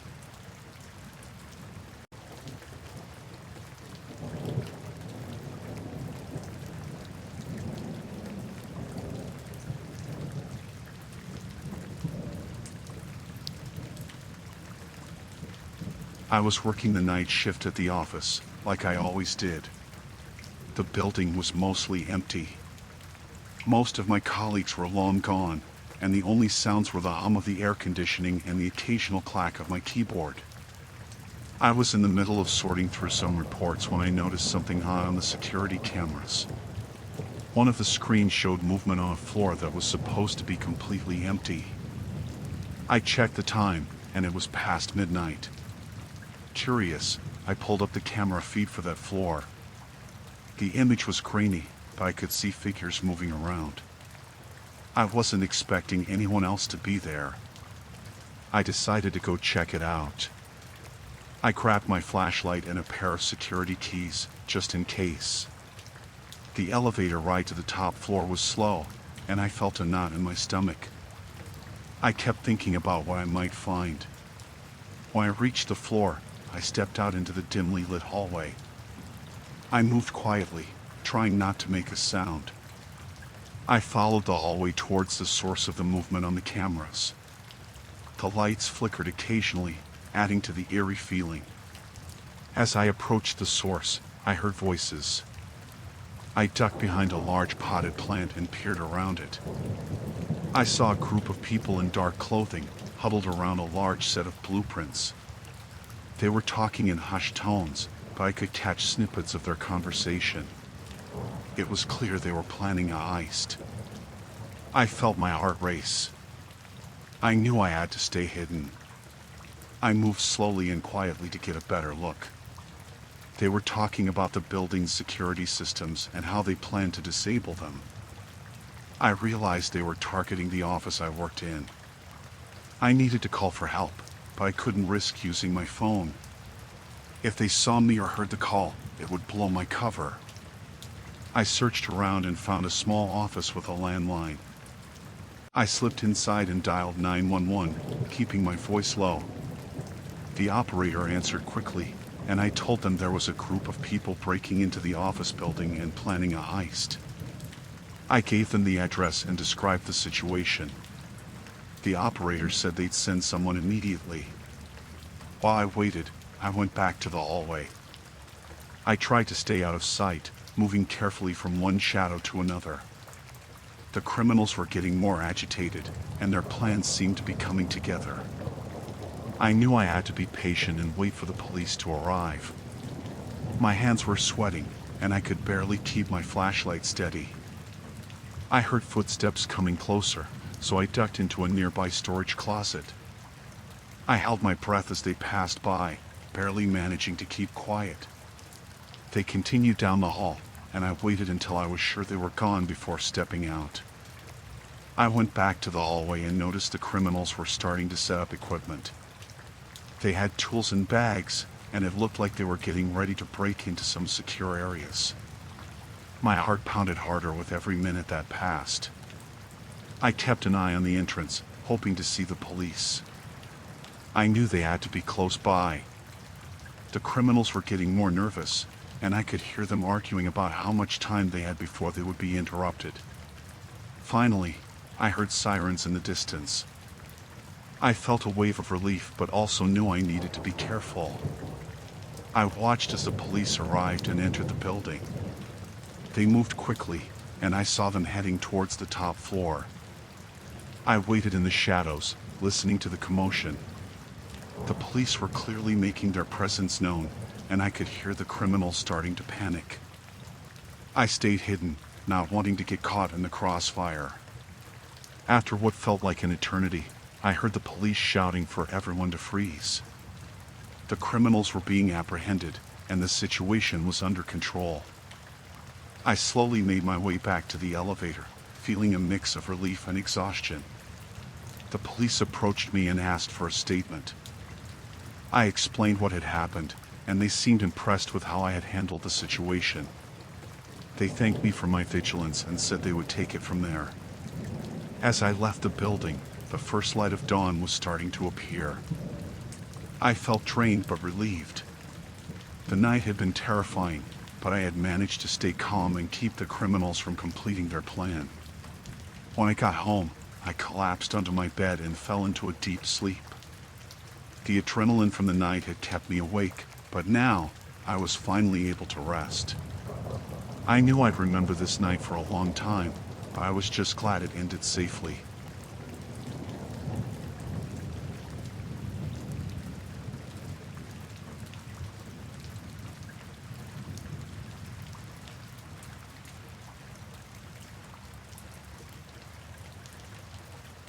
The power went out at around 9 p.m. I had just finished making dinner and was about to settle down with a book when everything went dark.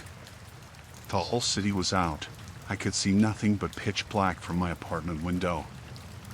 I fumbled for my phone to use its flashlight, and my heart pounded a bit faster than usual.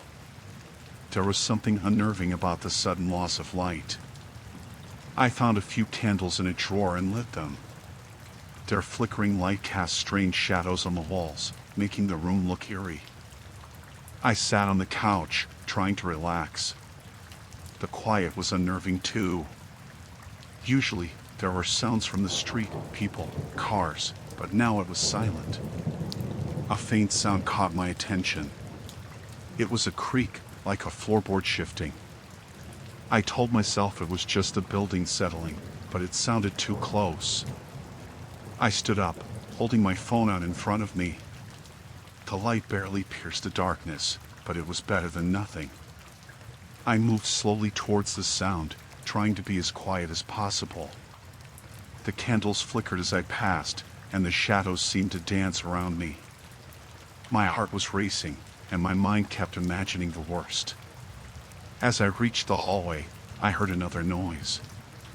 This time, it was a soft thud, like something falling onto the carpet. I froze, straining my ears to hear better. There was nothing for a moment, and then a shuffle, like someone moving quietly. I felt a chill run down my spine. I wasn't alone. Someone was in my apartment. I backed away slowly, trying not to make any noise. I needed a weapon, something to defend myself. I headed to the kitchen, where I kept a few knives. As I grabbed a knife from the drawer, I heard footsteps. They were slow and deliberate, coming from the direction of my bedroom. My breath caught in my throat. I needed to stay calm, but panic was rising inside me. I moved to the living room and hid behind the couch. The footsteps grew closer, and I could see a faint light moving down the hallway. It wasn't the flickering light of a candle. It was steady, like a flashlight. My hands were shaking, gripping the knife tightly. The light swept into the living room, illuminating the furniture and the walls. I could hear my own heartbeat, loud and fast. The intruder was close. I held my breath, trying to make myself as small as possible behind the couch. The footsteps stopped, and the light paused in the center of the room. I could see the shadow of the intruder on the wall. They were tall and moved with a sense of purpose. I felt a surge of fear. I had to get out of here. I slowly crawled towards the back door, keeping low to the ground. The intruder's light moved again, sweeping across the room. I reached the door and tried to open it as quietly as possible. The hinges creaked, and I froze. The light turned towards me, and I knew I had been spotted. I bolted, running out into the hallway. The intruder was right behind me, their footsteps pounding on the floor. I ran down the stairs, my knife still in hand. The building was completely dark, and I stumbled several times, almost falling. I reached the ground floor and burst out the front door. The street was just as dark as my apartment, but at least I was outside. I kept running, not daring to look back. I could hear the intruder behind me, their footsteps echoing in the empty streets. I turned a corner and hid behind a dumpster, trying to catch my breath. My heart was racing, and I could feel sweat running down my back. I listened, but I couldn't hear the footsteps anymore. Maybe I had lost them. I stayed there for what felt like an eternity, afraid to move. The city was still dark, and the silence was almost oppressive. Finally, I peeked out from behind the dumpster. The street was empty. There was no sign of the intruder. I slowly made my way back to my apartment, keeping to the shadows. When I reached my building, I looked around carefully before entering. I took the stairs back up to my floor, my knife still in hand. The door to my apartment was open, and I could see the faint glow of my candles inside. I stepped in cautiously, ready for anything. But the intruder was gone. I closed the door behind me and locked it, my hands still shaking. I called the police, and they arrived quickly. They searched the apartment but found no one. The officer said it was likely someone taking advantage of the blackout to break in, but that didn't make me feel any better. I knew I wouldn't sleep that night. I sat on the couch, clutching the knife and listening to every sound. The candles burned low, casting their eerie light. The power came back on around 3 a.m., but I still felt that chill in the air. I knew I would never feel safe in my apartment again.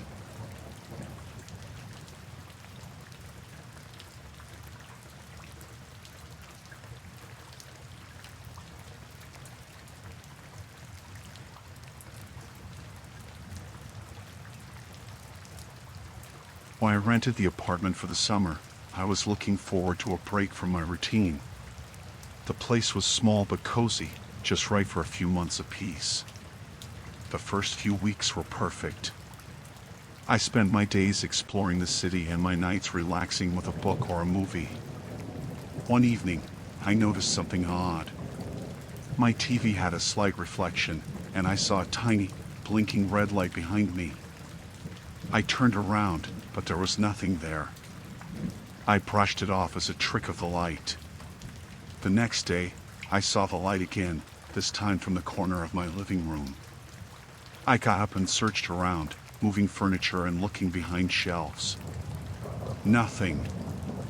I started to feel uneasy. I decided to do a thorough check of the apartment. I moved the couch, lifted the carpets, and examined every corner. In the bedroom, I noticed a small hole in the wall, just above the wardrobe. I climbed up and peered inside. There was a small camera, hidden away, its lens staring right at me. My heart pounded in my chest.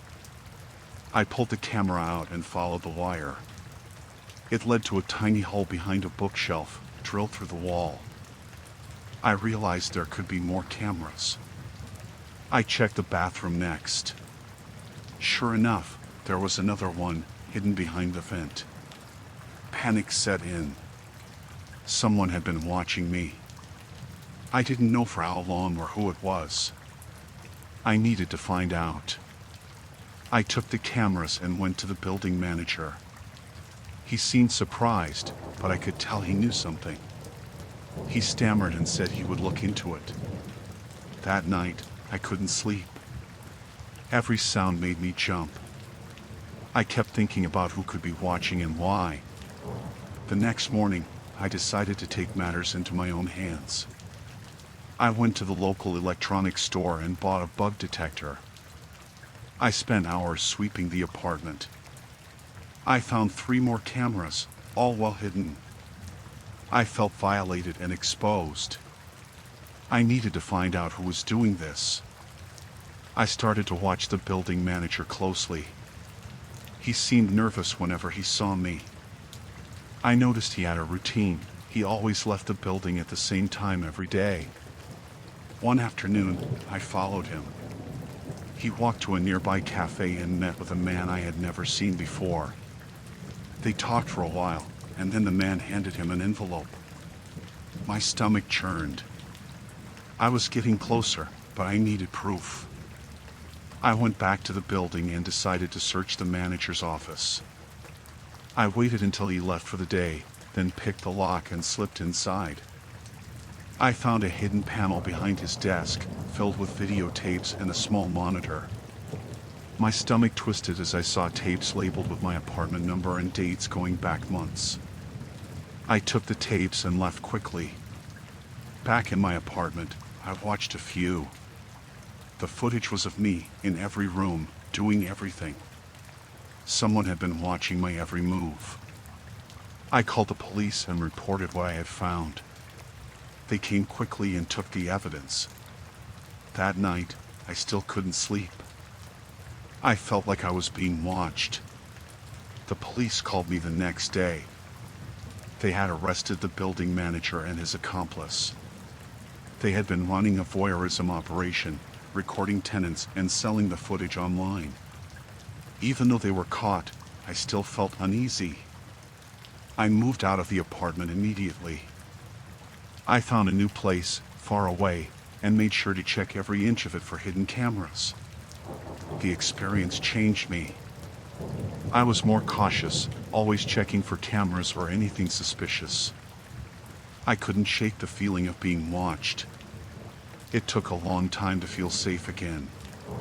Now, I double-check everything. I don't take my privacy for granted. I learned to trust my instincts and to act on them. I survived that summer, but it left a mark. I hope I never have to go through something like that again. But I know that if I do, I'll be ready. I'll fight back, and I'll survive. Because no one has the right to invade my privacy, and I'll do whatever it takes to protect myself.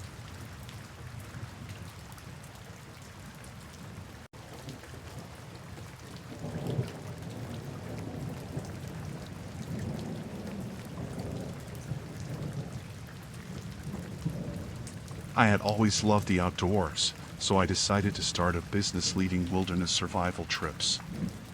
This summer, I had a group of 8 tourists signed up for a week-long adventure in the remote woods. We were all set to spend a week hiking, camping, and learning survival skills. It was supposed to be an enriching experience for everyone. The first day went smoothly. The group was enthusiastic, and everyone was getting along well. We set up camp by a small clearing, and I went over the basics of fire making and shelter building. Everyone seemed to be enjoying themselves, and I felt a sense of satisfaction seeing them excited to learn.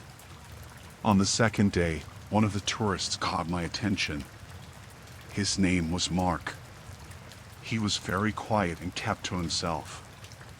I noticed he seemed more interested in observing us than participating. At first, I thought he was just shy, but his behavior started to unsettle me as the days went by. Mark began to show up at odd times.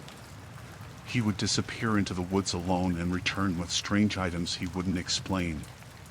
When asked about it, he would brush off the questions with vague answers. His eyes had a coldness to them that I couldn't ignore. I started to worry, but I didn't want to alarm the other tourists.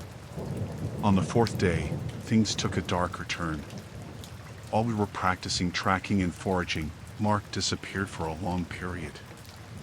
When he finally returned, he looked disheveled and had blood on his clothes.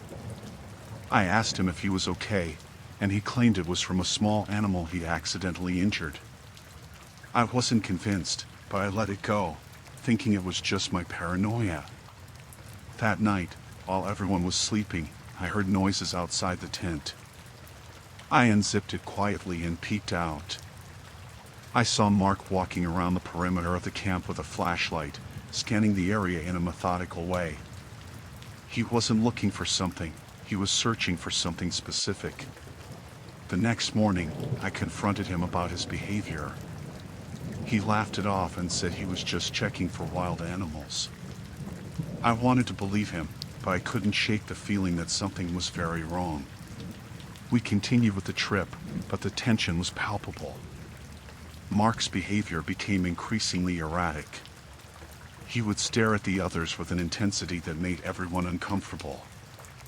I could sense that the group was starting to pick up on the unease, and I needed to keep everyone calm and focused. By the 6th day, we decided to go for a longer hike, hoping it would distract us from the growing discomfort. Mark was supposed to stay at camp, but he insisted on coming along.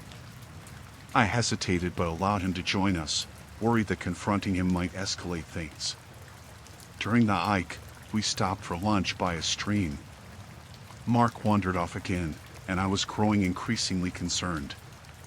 I gathered everyone to make sure we stayed together and safe.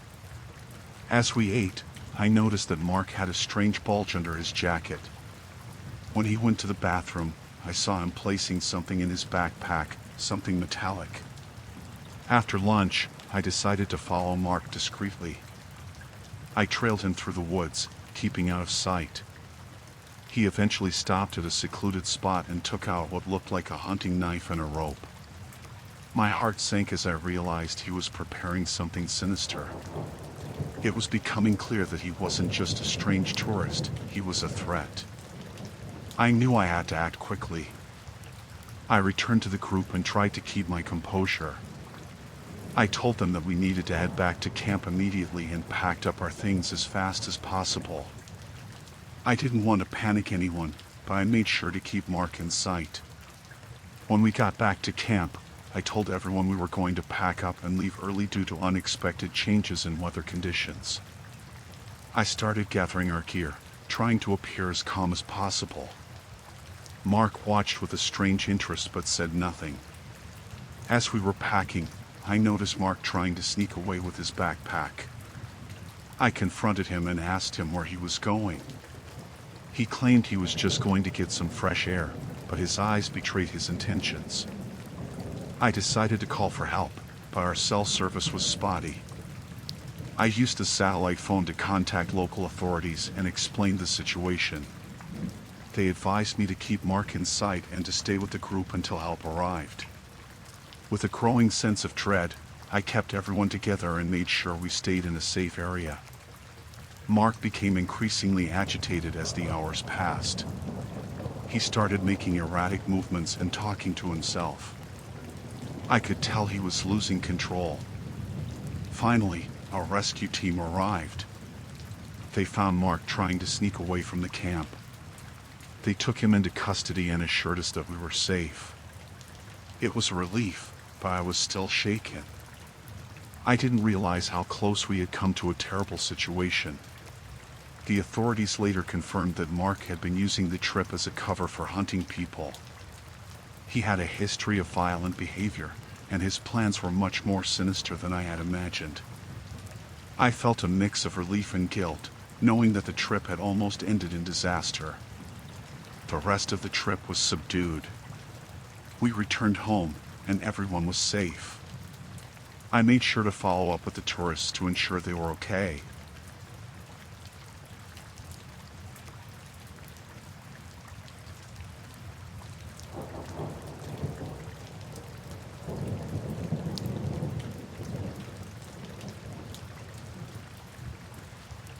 I drove up to the farmhouse, dust trailing behind me. The sun was setting, casting long shadows over the fields. I was meeting a potential buyer named Greg who had shown interest in the place. The house was old but charming, and I was hopeful this would be a quick sale. I parked my car, grabbed my briefcase, and walked towards the front door. When I knocked, the door creaked open on its own. I called out for Greg, but there was no response. I stepped inside, the wooden floorboards creaking under my feet. The air inside was musty, and it felt like no one had been there for years. I checked my phone for any messages but had no service. I decided to look around. Maybe Greg was already inside. The living room was empty, except for some old furniture covered in dust. I moved to the kitchen, calling out his name again. Still no answer. On the kitchen table, I found a note with my name on it. It said, "Hannah, come upstairs." My stomach knotted up, but I tried to stay calm. Maybe he was just shy or nervous. I went up the narrow staircase, each step echoing through the house. At the top, I found a hallway with several doors. The note didn't specify which room, so I started with the first one on the left. It was a bedroom, empty and cold.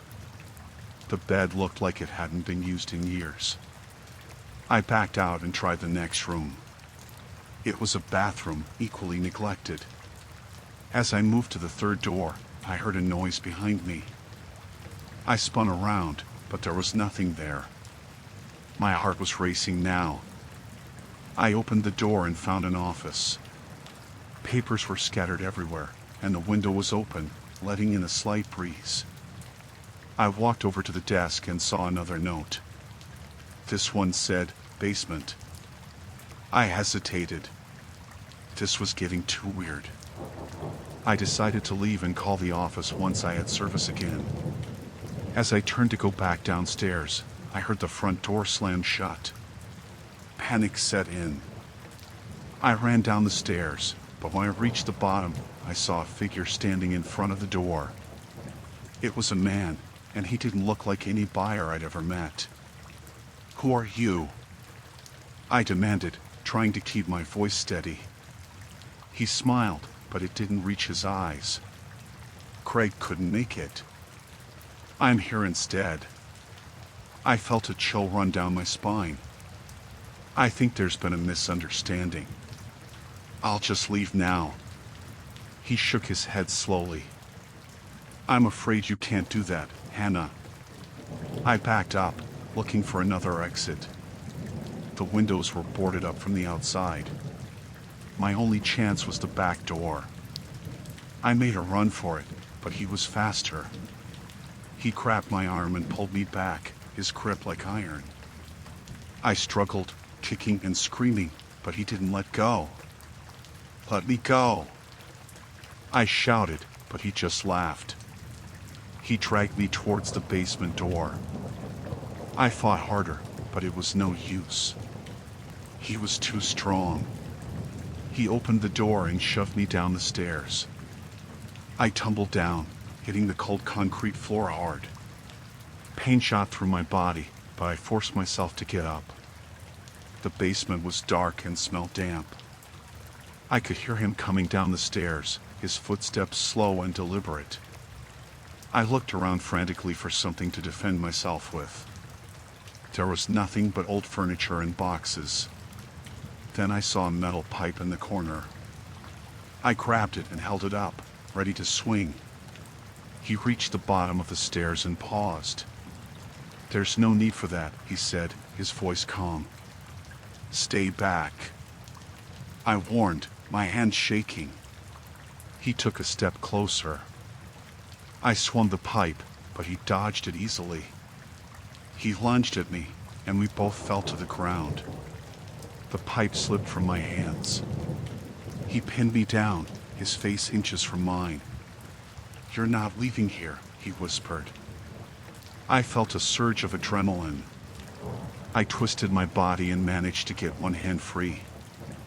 I reached for the pipe and swung it at his head. It connected with a sickening thud. He fell to the side, and I scrambled to my feet. I didn't wait to see if he was unconscious. I ran up the stairs and out the back door. I sprinted through the fields, not looking back. I could hear him yelling behind me, but I didn't stop.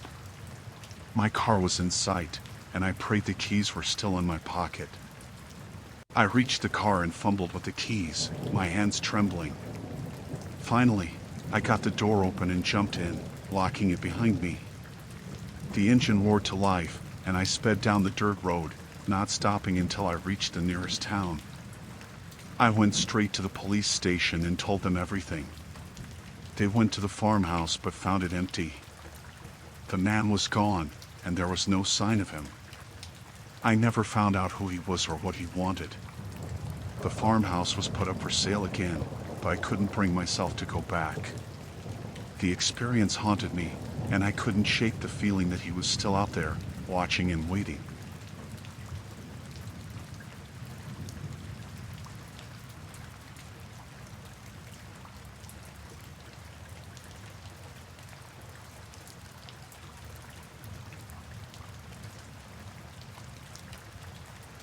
I decided to rent a house in the countryside for the summer, hoping to finish my book.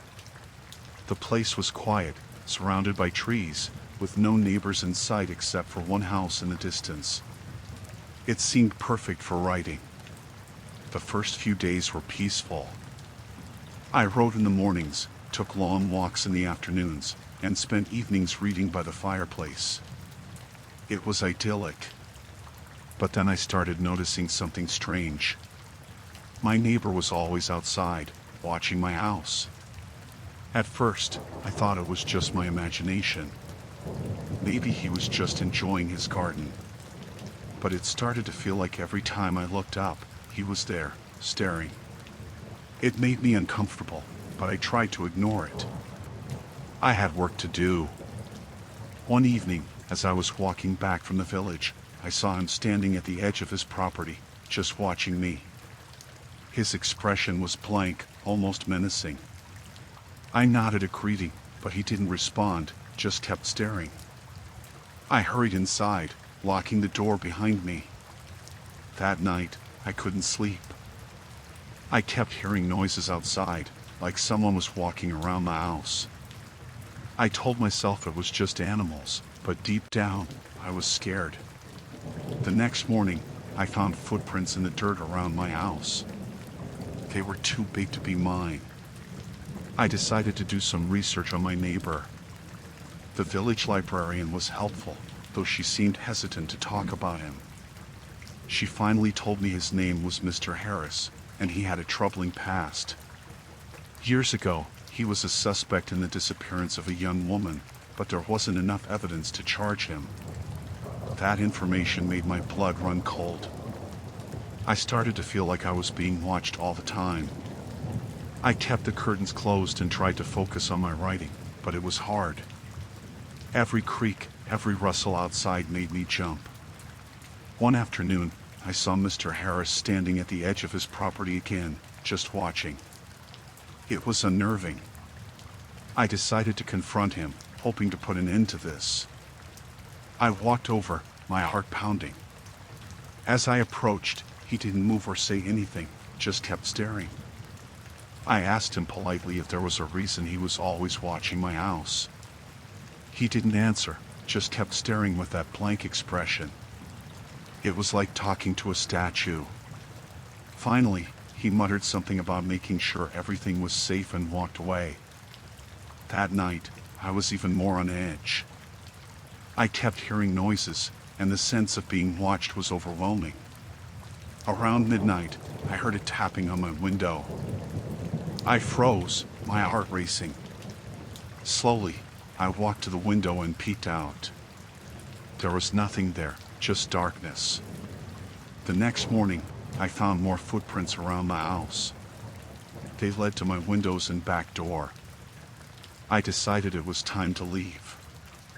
I couldn't stay there any longer, not with Mr. Harris lurking around. I started packing my things, planning to leave that evening. As I was loading my car, I saw Mr. Harris standing at the edge of his property again. This time, he had a smile on his face, a creepy, knowing smile. It sent chills down my spine. I got in my car and drove to the village, deciding to spend the night at a small inn there. I told the innkeeper about my experience, and she looked concerned. She said I wasn't the first person to feel uneasy around Mr. Harris. She advised me to leave and not come back. I didn't need convincing. I decided to cut my trip short and head back to the city the next day. That night at the inn, I felt safer, but I couldn't shake the feeling of being watched. I kept the lights on and barely slept. The next morning, I drove back to the house, quickly loaded the rest of my things, and left. As I drove away, I saw Mr. Harris standing on his porch, watching me leave. I reported my concerns to the local police, but they didn't seem too interested. Without concrete evidence, there wasn't much they could do. I was just glad to be out of there. The whole experience left me shaken. I never finished my book, but I was safe, and that was all that mattered. Now, every time I think about renting a place in the countryside, I remember Mr. Harris and those watching eyes.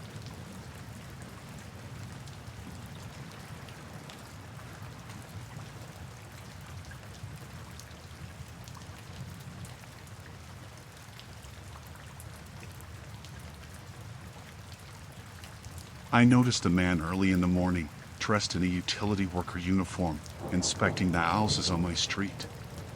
He wore a hard hat and had a tool belt slung around his waist. He seemed to be checking the meters or something. I didn't think much of it at first. Utility workers come by often enough. It wasn't until he lingered in front of my house longer than usual that I got suspicious. He kept glancing around nervously, which put me on edge. I decided to watch him for a bit from my window, just to be sure everything was all right. He moved to my front door and took out a small device, pretending to skin something. I felt a pit in my stomach. I knew something wasn't right. I kept watching, my heart pounding. He then walked around to the side of my house, out of my line of sight. I quickly moved to another window to keep an eye on him. That's when I saw him trying to open one of the windows. He was no utility worker. This was a burglar, plain and simple. I took a deep breath, trying to calm my nerves. My police training kicked in. I knew I had to act fast. I grabbed my phone and called the police, whispering the situation to the dispatcher. I didn't want to alert the burglar that I was onto him. I then went to my closet and pulled out my old service weapon. I hadn't used it in years, but I kept it clean and ready, just in case. I crept down the stairs, trying to be as quiet as possible. I could hear the man now, jiggling the window lock, muttering to himself. I positioned myself near the back door, my gun in hand. I knew I had to confront him, but I didn't want to shoot unless I absolutely had to. The window finally gave way, and I heard him climbing inside. I took a deep breath and stepped into the hallway, my gun aimed at him. "Stop right there," I shouted. The man froze, his eyes wide with shock. He didn't expect anyone to be home, let alone armed. "Get down on the ground, hands behind your head," I ordered. He hesitated for a moment, then slowly lowered himself to the floor. I kept my gun trained on him, my heart racing. I didn't know if he was armed, but I couldn't take any chances. I moved closer, still keeping my distance. "Why are you breaking into my house?" I demanded. He didn't answer, just stared at me with a mix of fear and anger. I could hear sirens in the distance, getting closer. Relief washed over me. The police arrived within minutes, bursting through the front door. I kept my gun pointed at the man until the officers took over, cuffing him and hauling him to his feet. I finally lowered my weapon, my hands shaking. One of the officers, a young woman, came over to me. "Are you all right, sir?" she asked. I nodded, still trying to catch my breath. "I'm fine, just a bit shaken up," I replied. She took my statement while her colleagues searched the man and the rest of the house. They found burglary tools in his pockets and a knife. I shuddered at the thought of what could have happened if I hadn't been prepared. The officers led the man out to their patrol car, and I watched from the doorway, still in disbelief. After they left, I locked all the doors and windows, double-checking everything. I sat down in the living room, trying to calm myself. It was over, but I couldn't shake the feeling of unease. Someone had tried to invade my home, my sanctuary. I called my wife, who was out of town visiting family. I told her what happened, trying to sound calm, but I could hear the fear in my voice. She was shocked and worried, but I assured her I was okay. That night, I couldn't sleep. Every noise made me jump, every creak of the house set my heart racing. I kept my gun close, just in case. The image of the man's face, his wide eyes staring at me, was burned into my mind. In the days that followed, I installed a security system, complete with cameras and alarms. I needed to feel safe again, needed to know that my home was protected. The police kept me updated on the case. The man was a known burglar, wanted for several break-ins in the area. It took a while, but I eventually started to feel normal again. I went back to my routine, though I was always more cautious, always more aware of my surroundings. The experience had changed me, made me realize how vulnerable we all are. I was grateful for my training, for the skills that allowed me to protect my home. But more than that, I was grateful that it ended without anyone getting hurt. It was a terrifying reminder of how quickly things can go wrong, but also of the strength we find in ourselves when we need it most.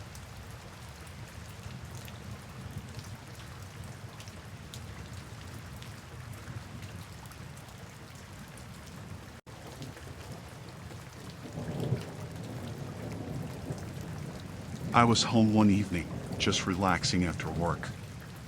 My phone buzzed, and I picked it up, expecting a message from a friend or some random notification. Instead, there was a text from an unknown number. It said, "Nice book you're reading." I glanced around, feeling a bit uneasy, but then brushed it off as a weird prank. I didn't think much of it and went back to my book. The next day, I got another text from the same number. This time it said, "Red really suits you." I was wearing a red dress. My heart started pounding. I walked over to the window, looked outside, and saw nothing unusual. I felt a chill run down my spine. I tried to convince myself it was just a coincidence. That evening, I got another text. "Dinner looks delicious." I was making pasta. I dropped the spoon and looked around my apartment, my hands shaking. It felt like someone was in the room with me, watching every move I made. I checked all the windows and doors, making sure they were locked. The texts kept coming, describing everything I did. "You should get some rest." I was heading to bed. Nice pajamas. I was wearing my favorite PJs. I felt trapped in my own home, like there was no escape from whoever was watching me. I couldn't see any cameras or signs of someone being inside, but I felt their eyes on me all the time. I called my friend Jenny and told her what was happening. She was worried and offered to come over, but I told her I would be fine. I didn't want to drag anyone else into this mess. I decided to try and figure it out on my own. I stayed up all night, trying to find any clues, but there was nothing. Just more texts. The next day, I went to the police. They took my report but said there wasn't much they could do without more evidence. They told me to stay safe and contact them if anything escalated. I felt helpless and frustrated. The text continued, getting more personal and detailed. "You look tired." I hadn't slept in days. "That's a beautiful necklace." I was wearing a necklace my mom gave me. "You can't hide from me." I was curled up in the corner of my bedroom, feeling more terrified than ever. I decided to take matters into my own hands. I started looking around my apartment again, more carefully this time. I checked behind picture frames, under furniture, and inside every little nook and cranny. Finally, I found a small camera hidden inside a vent in the living room. It was positioned to see almost the entire apartment. I felt sick to my stomach. I took the camera to the police, hoping they could trace it back to whoever was behind this. They said they would investigate, but it would take time. Meanwhile, the texts kept coming. "Nice find." The stalker knew I found the camera. I felt more vulnerable than ever. I decided to stay at a hotel for a few nights, hoping to get away from the constant surveillance. But the texts followed me there too. "Room 302, nice choice." My blood ran cold. I was no longer safe anywhere. I called Jenny again, and she insisted on staying with me. We both felt safer together, but the texts kept coming, describing everything we did. Having a friend over, I see. We tried to block the number, but new ones kept appearing. Desperate, we started searching online for any information that could help us. We found stories of other people experiencing similar things, but no clear solutions. We felt lost and scared. The texts became more threatening. You can't escape. I'm always watching. One night, while Jenny and I were talking, I got a text saying, "Look outside." We hesitated, but then peeked through the curtains. A figure was standing across the street, staring at my apartment. I couldn't make out their face, but I knew it was the stalker. We called the police again, but by the time they arrived, the figure was gone. Feeling completely trapped, we decided to stay with Jenny's brother, who lived out of town. We hoped the distance would help. For a few days, it was quiet. No texts, no signs of being watched. I started to relax, thinking it might finally be over. Then, one evening, a text came through. "Nice place." The stalker had found us again. I felt like breaking down, but Jenny's brother, Mark, was determined to help. He had a background in security and promised to keep us safe. He set up cameras around his house and made sure all the doors and windows were secure. We stayed vigilant, waiting for any sign of the stalker. One night, we heard a noise outside. Mark checked the cameras and saw a figure trying to tamper with one of them. He called the police and went outside with a baseball bat to confront them. The stalker ran off before Mark could get a good look, but the police arrived quickly and started a search. They found a car parked a few blocks away with equipment inside for surveillance. The car was traced back to a man who had a history of stalking and harassment. He was arrested, and we finally felt a sense of relief. The police told us it would take time to gather enough evidence for a conviction, but at least he was off the streets for now. I moved to a new apartment with better security and kept in close contact with Jenny and Mark.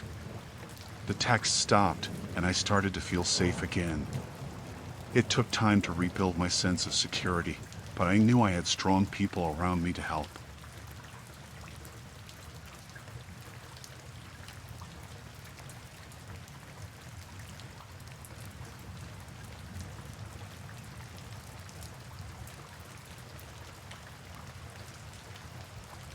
I arrived at the Airbnb late, the rain pouring down in sheets.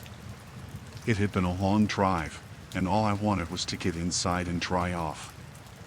The place looked cozy in the pictures, and when I finally pulled up, it seemed all right. A small cottage tucked away from the main road, lights glowing warmly inside. I grabbed my bags and hurried to the door. The owner, Paul, greeted me. He seemed friendly enough, though there was something about his smile that made me uneasy. I brushed it off as paranoia. It had been a stressful week. I thanked him, took the keys, and stepped inside. The place was charming, just like the photos. Rustic furniture, a fireplace, and the soft patter of rain on the roof. I unpacked my things and tried to relax, but the unease lingered. I chalked it up to the storm outside and decided to take a shower. After I finished, I went to lock the front door. That's when I noticed it. The lock was on the outside. My heart skipped a beat. I checked the other doors and windows. All of them had the same setup. Locks on the outside, none on the inside. Panic set in. I tried calling Paul, but my phone had no signal. The Wi-Fi wasn't working either. I felt trapped. The rain pounded harder, and the wind howled through the trees. I needed to think. I needed to find a way out without letting him know I was onto him. I remembered seeing a small window in the bathroom that might be big enough to crawl through. Quietly, I made my way there. I tried opening it, but it was painted shut. I started to panic again, but I knew I had to stay calm. I looked around for something to break the glass. There was a heavy candle holder on the sink. I grabbed it and, with a silent prayer, swung it at the window. The glass shattered, and I froze, listening for any signs that Paul had heard. Nothing. I cleared away the shards and tried to squeeze through. It was a tight fit, but I managed to get my upper body out. That's when I heard footsteps. I scrambled, pushing myself the rest of the way out. I fell into the mud outside, the rain soaking me instantly. I didn't have time to think about it. I got up and ran. The trees were dense, and the darkness made it hard to see. I stumbled over roots and rocks, my heart pounding in my chest. I heard a door slam behind me and knew Paul was coming. I had to keep moving. I ran until my lungs burned and my legs felt like they would give out. I found a small clearing and hid behind a fallen log, trying to catch my breath. I could hear Paul shouting, calling my name, his voice getting closer. I needed to find help, but I didn't know where I was. I decided to keep heading away from the cottage, hoping I'd find a road or another house. I moved as quietly as I could, every sound making my heart race. After what felt like hours, I saw lights through the trees. A house. I crept closer, praying someone was home. I reached the edge of the yard and saw a car in the driveway. I ran to the front door and banged on it, hoping whoever was inside would help me.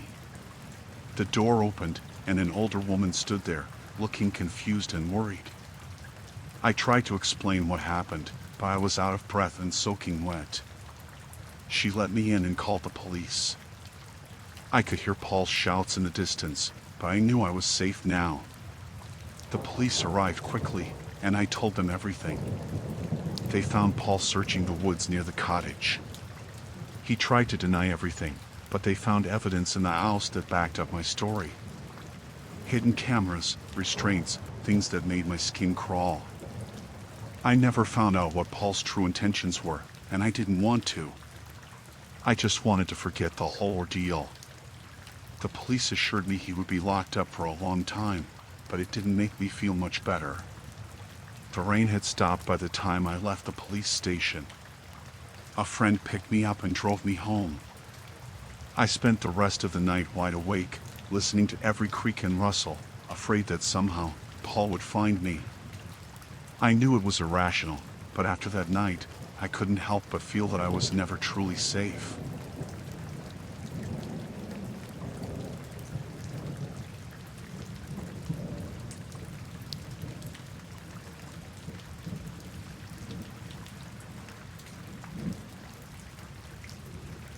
It was pouring rain when I left the office that night. The storm had been building all day, and now it was a full-blown downpour. I hurried to my car, huddling under my umbrella, and saw Tom standing at the entrance. He looked soaked, even with his raincoat on. Need a ride? I called out. Tom smiled, relieved. Thanks, Rachel. I appreciate it. He climbed into the passenger seat, and I cranked up the heat. We chatted about work as I navigated the slick roads. The rain was so heavy, it was hard to see beyond a few feet. The wipers were working overtime, but it barely made a difference. We came to a red light, and I glanced over at Tom. He seemed tense, his fingers drumming on his knee. Everything okay? I asked. He nodded, but didn't say anything. The light turned green, and I started to drive. A few blocks later, I noticed Tom wasn't in the car anymore. My heart skipped a beat. I hadn't heard the door open or felt any movement. I pulled over, panic rising. How could he just disappear? I got out, looking around, calling his name. The rain was relentless, soaking me in seconds. There was no sign of him anywhere. I got back in the car, my mind racing. Did he jump out? Why didn't I hear anything? I decided to head back to the office. thinking maybe he had gone back there for some reason. When I arrived, the building was dark and locked up. I knocked on the door, hoping the night guard might have seen something. No answer. I was alone. I drove around the area, circling the blocks near where he vanished, but there was no sign of Tom. Feeling desperate, I called the police. They said they would send someone out to take a report, but their tone made it clear they thought he probably just decided to walk home. I sat in my car, shivering from the cold and the fear. Something was very wrong. I decided to go to Tom's apartment, hoping he might be there. When I got there, his lights were off. I banged on his door, but no one answered. As I turned to leave, a figure stepped out of the shadows. I jumped, recognizing one of Tom's neighbors. He looked at me with a mix of curiosity and concern. "You looking for Tom?" he asked. I nodded. "Have you seen him?" He shook his head. "Not since this morning." "Is something wrong?" I explained what had happened, and he looked even more worried. "Tom's been acting strange lately. He mentioned something about being followed, but I thought he was just stressed from work." The rain kept pounding down as I got back into my car. My phone rang, and I saw it was an unknown number. I hesitated, then answered. "Rachel," a voice said. It was Tom, but he sounded scared. "Tom, where are you?" "I don't have much time." "Don't trust them," he whispered. The line went dead. My hands were shaking as I tried to call him back, but it went straight to voicemail. I had no idea what was going on, but I knew I couldn't go to the police. They wouldn't believe me. I drove around aimlessly, trying to piece together what little I knew. My thoughts were interrupted by the sight of a black car that seemed to be following me. Every turn I made, it was right there behind me. Panic set in. I took a sharp turn down a side street and sped up, hoping to lose them. My heart was pounding as I navigated the narrow, rain-slicked roads. I glanced in the rearview mirror and saw the car still behind me. I drove towards the outskirts of town, hoping the winding roads would help me shake them. The car was relentless, though, staying on my tail. I saw a narrow dirt road and turned onto it, the car bouncing over the rough terrain. The road led into a dense forest. The trees closed in around me, and the headlights of the car behind me disappeared. I kept driving until I found a small clearing, then turned off my engine and lights, hoping they wouldn't find me. I sat there in the dark, the rain hammering on the roof, trying to calm my racing heart. I had to figure out what was happening and why Tom had disappeared. I couldn't go home, it wasn't safe. After what felt like hours, the rain finally started to let up. I decided to head back to town, keeping to the back roads. I needed answers, and the only place I could think of was Tom's apartment. When I arrived, the building was dark and quiet. I snuck in through a side door that I knew was always left unlocked. I crept up to Tom's apartment and picked the lock, a skill I had learned years ago and never thought I'd need. Inside, the place was a mess. Papers were scattered everywhere, and it looked like someone had been searching for something. I found Tom's laptop on the table and opened it, hoping for a clue. As I searched through his files, I found a folder marked Danger. Inside were documents and photos detailing some kind of conspiracy. There were pictures of people I recognized from around town, notes about meetings, and lists of names. It was all connected to some illegal activities that Tom had uncovered. Suddenly, I heard footsteps outside the door. I quickly closed the laptop and hid behind the couch. The door creaked open, and I saw a pair of boots step inside. I held my breath, praying they wouldn't find me. The person moved around the apartment, searching through the mess. After what felt like an eternity, they left, and I heard the door lock behind them. I waited a few minutes before coming out of my hiding spot. I grabbed Tom's laptop and slipped out of the apartment, heading back to my car. I needed to find a safe place to go through the files and figure out who I could trust. I drove to a nearby motel and checked in under a fake name. In the safety of my room, I opened the laptop again and went through everything. It was clear that Tom had stumbled onto something big, and now we were both targets. I knew I had to get this information to someone who could help, but I had to be careful. I spent the rest of the night making copies of the files and sending them to trusted contacts, hoping they would take it seriously. As dawn approached, I felt a little safer. The storm had passed, but I knew the danger wasn't over. I had to stay hidden until I could be sure the information was out and Tom was safe.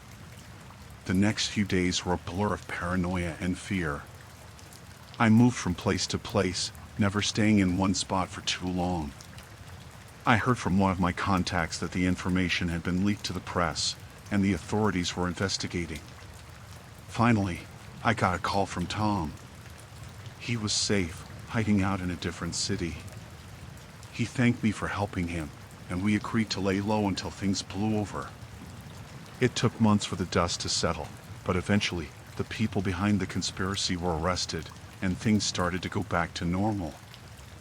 I never saw Tom again, but we kept in touch through encrypted messages. That rainy night changed everything. I learned to be more cautious, to trust my instincts, and to always be aware of my surroundings.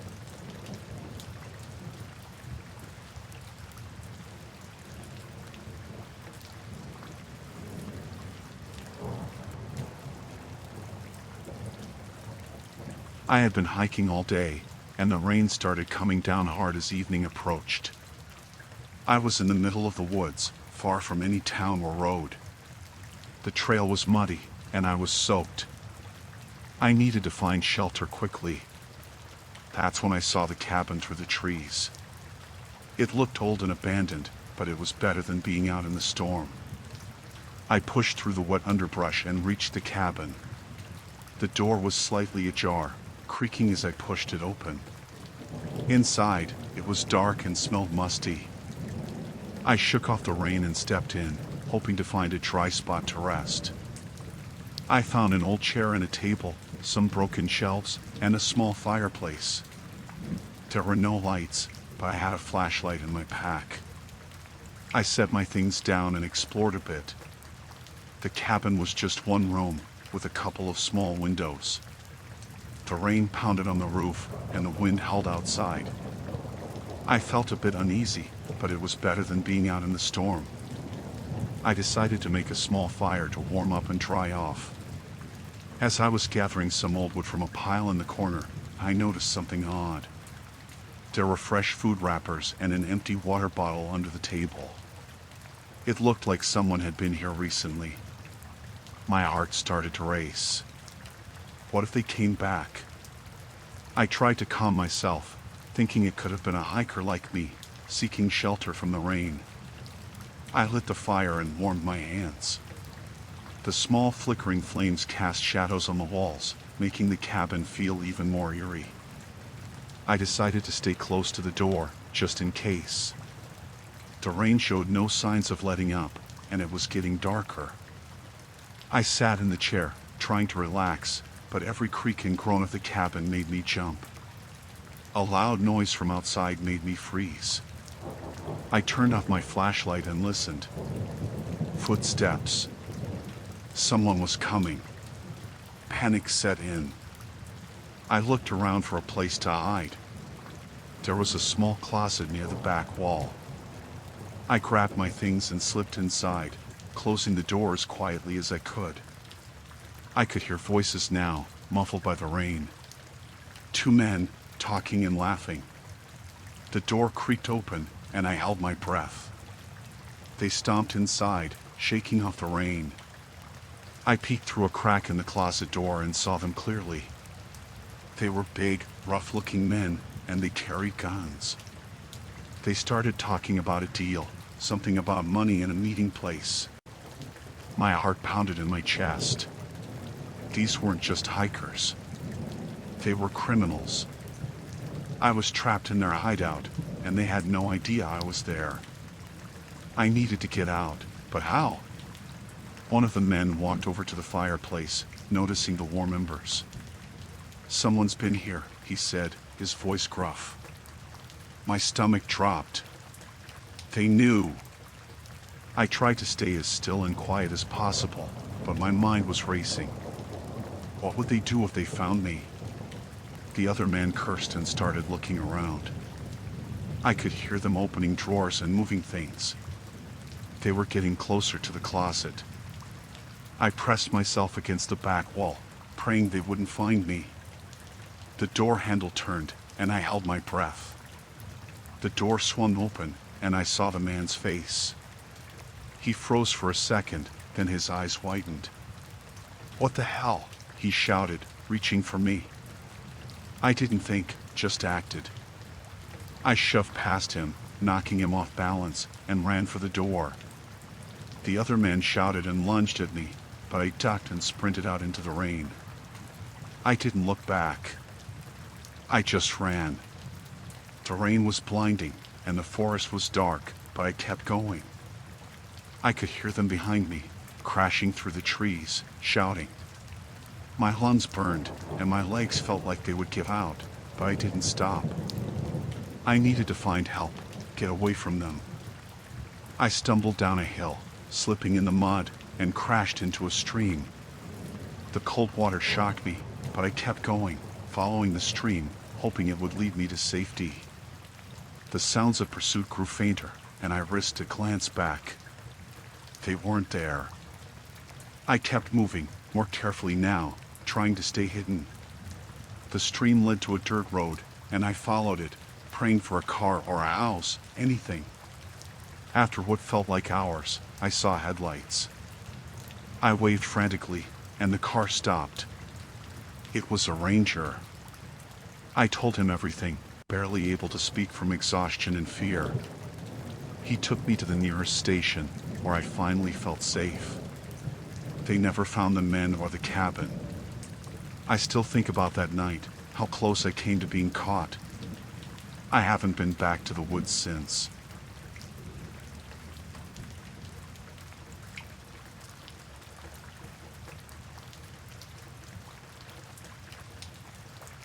It was a night like any other, except for the storm.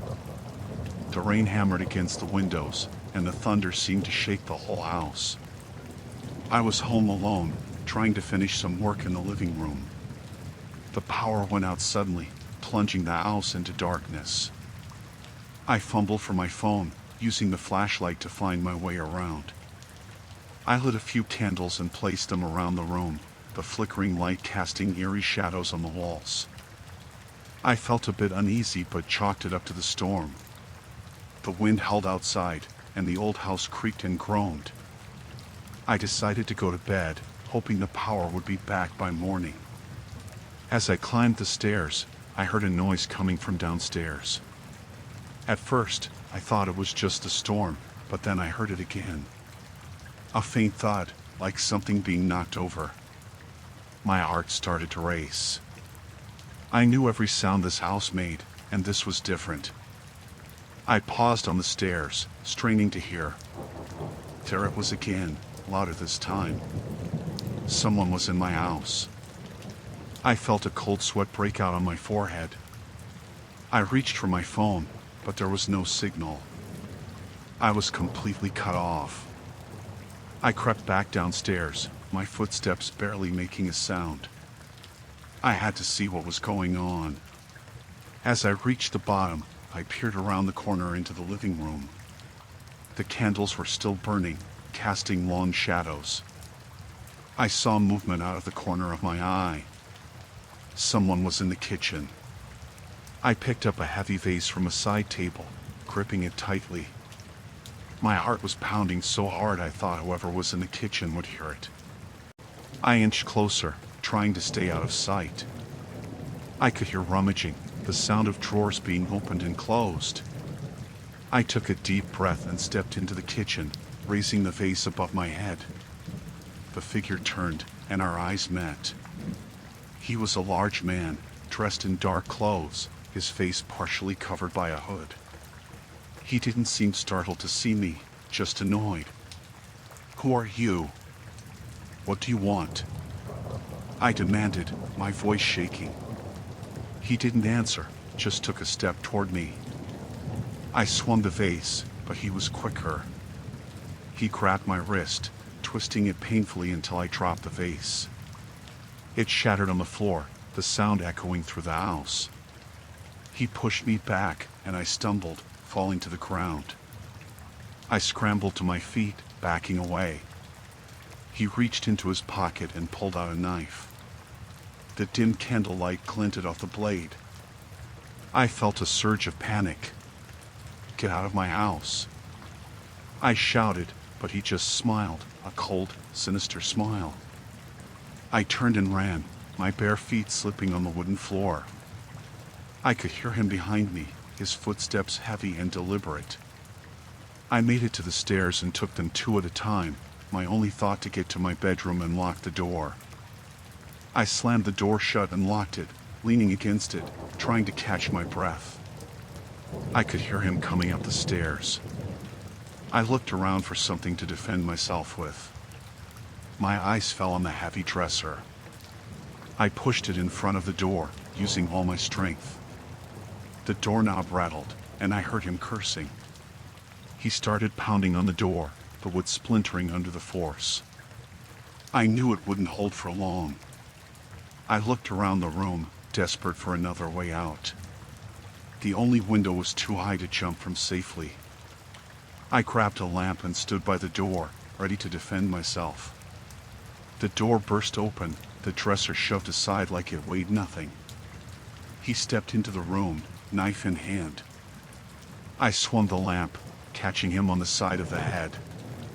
He staggered, but didn't go down. He lunged at me, and I swung again, this time hitting his arm. The knife flew out of his hand, clattering to the floor. I didn't give him a chance to recover. I grabbed the knife and backed away, keeping it between us. "Leave now, or I'll use this," I warned, my voice steadier than I felt. He eyed the knife, then me, and for a moment, I thought he might listen. But then he lunged at me again. I slashed at him, catching him across the chest. He screamed in pain, but it only seemed to make him angrier. He tackled me, and we both went down. The knife slipped from my hand, and we wrestled on the floor. He was stronger, but I was fueled by pure adrenaline. I managed to get a knee into his stomach, pushing him off me. I scrambled to my feet and grabbed the knife again. This time, I didn't hesitate. I stabbed him in the leg, putting all my strength into it. He howled in pain, clutching his leg. I ran past him, out of the room, and down the stairs. I made it to the front door and yanked it open, running out into the storm. The rain was still pouring, but I didn't care. I ran to my neighbor's house, banging on the door. They let me in, and I called the police. By the time they arrived, the man was gone. They searched the house, but there was no sign of him. They said he must have been a drifter, looking for an easy target. But I knew it was more than that. He had planned this. I never spent another night alone in that house.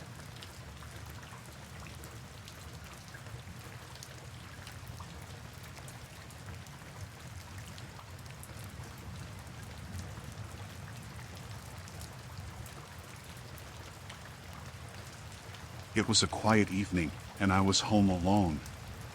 My kids were at their father's for the weekend. I was enjoying the peace and catching up on some reading when the doorbell rang.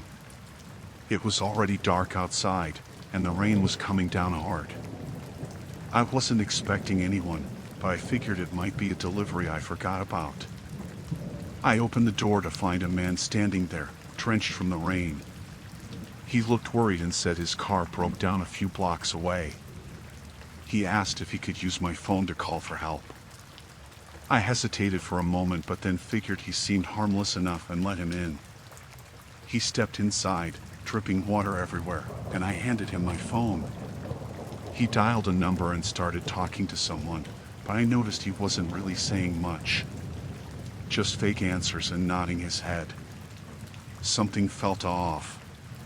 When he hung up, he thanked me and said the tow truck would be here soon. I offered him a towel and some tea to warm up, trying to be polite. He accepted the towel but declined the tea. He just stood there, looking around my house, making me more uncomfortable by the second. I asked him if he wanted to wait outside since the rain had eased up a bit. He smiled, but it didn't reach his eyes, and said he'd rather stay inside until help arrived. That's when my alarm bells really started ringing. I excused myself to the kitchen, pretending to check on something, and grabbed my phone to call the police, but the line was dead. Panic started to set in. I went back to the living room, trying to stay calm. I told him I needed to check something upstairs and would be right back. He just nodded and kept looking around. I rushed upstairs and locked myself in my bedroom.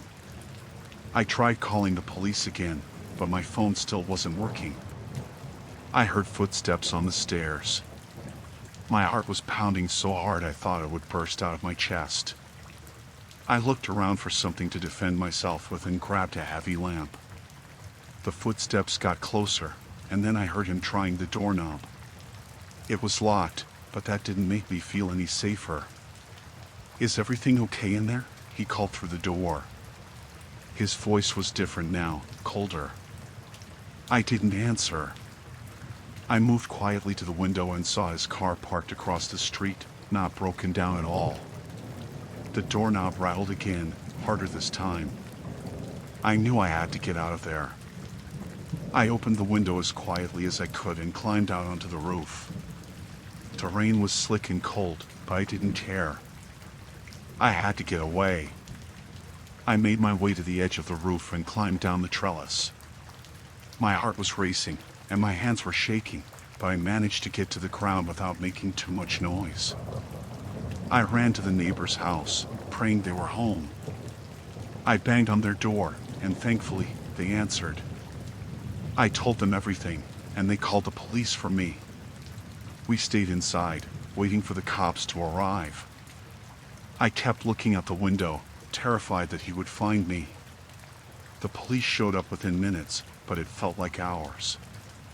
They went to my house and found him still inside, rummaging through my things. They arrested him, and I finally felt a wave of relief wash over me. Turns out, he had a record and was wanted for several break-ins in the area. I was just lucky he hadn't hurt me. The police said I did the right thing by getting out of there and calling for help.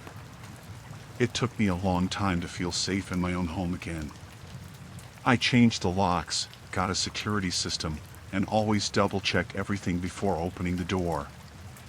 I'll never forget how close I came to something much worse happening. Now, whenever I hear the doorbell ring, I think twice before opening the door. You never know who might be on the other side.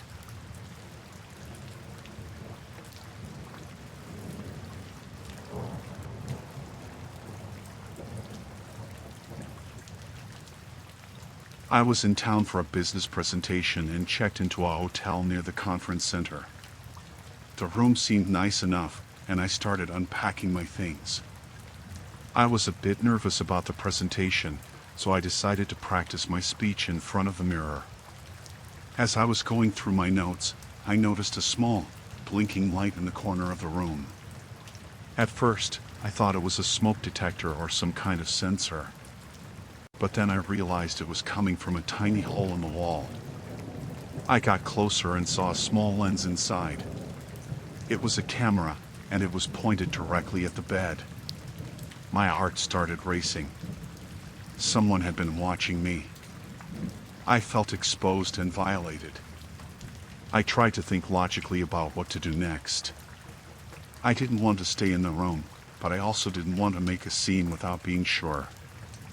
I took a deep breath and decided to call the front desk. I told them there was something wrong with my room and asked if someone could come up.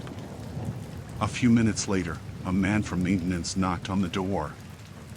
I showed him the camera, and he looked shocked. He said he would report it to the manager right away. The manager came up shortly after and apologized profusely. He said they had no idea how the camera got there and assured me they would investigate. He offered me a different room and some free meals as compensation. I didn't feel much better, but I didn't have a choice. I needed to stay for the presentation. I moved to the new room, but I couldn't shake the feeling that I was being watched. I checked every corner, every vent, and every piece of furniture.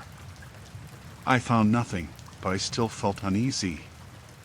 I tried to focus on my presentation, but my mind kept drifting back to the camera. That night, I couldn't sleep. Every noise made me jump. I kept thinking about who could have put the camera there and why. I decided I had to do something more. I couldn't just let it go. In the morning, I went to the manager again. I demanded to know what they had found out. He said they were still investigating but hadn't discovered anything yet. He assured me they took my privacy seriously and were doing everything they could. I didn't believe him. I felt like they were just trying to cover it up. I decided to take matters into my own hands. I went to the local police station and reported what I had found. They took my statement and said they would look into it. Back at the hotel, I felt even more paranoid. I knew someone was watching me, but I didn't know who or why. I stayed in my room as much as possible and avoided interacting with anyone. I kept my curtains closed and didn't use the hotel Wi-Fi. The next day, I had my presentation. It went well, but I could hardly concentrate. I kept looking at the audience, wondering if the person behind the camera was there, watching me. After it was over, I went straight back to my room. That evening, there was a knock on my door. It was the police. They said they had found something. They asked if they could come in and talk. I let them in, and they told me they had found more cameras in other rooms. It wasn't just me. There were at least 3 other rooms with hidden cameras. They said they were questioning the staff and reviewing security footage. They asked if I had noticed anyone suspicious. I hadn't. I felt a bit of relief knowing it wasn't just me, but I was still scared. I didn't feel safe in the hotel anymore. The police left, and I packed my things. I decided to check out and stay somewhere else. As I was leaving, the manager tried to apologize again, but I didn't want to hear it. I just wanted to get out of there. I found another hotel on the other side of town. It was smaller and less fancy, but I felt safer. I checked the room thoroughly before unpacking and didn't find anything suspicious. I finally felt like I could relax a bit. The police called me a few days later. They said they had arrested a member of the hotel staff. He had been planting the cameras and watching the footage. They found recordings of several guests, including me. I felt sick knowing someone had been spying on me like that. I thanked the police for their work and hung up. I still felt uneasy, but at least I knew the person behind it was caught. I finished my business trip and went home, but the experience stayed with me. I couldn't shake the feeling of being watched, and I was extra cautious whenever I stayed in a hotel after that. It was a terrifying experience, and it took me a long time to feel safe again.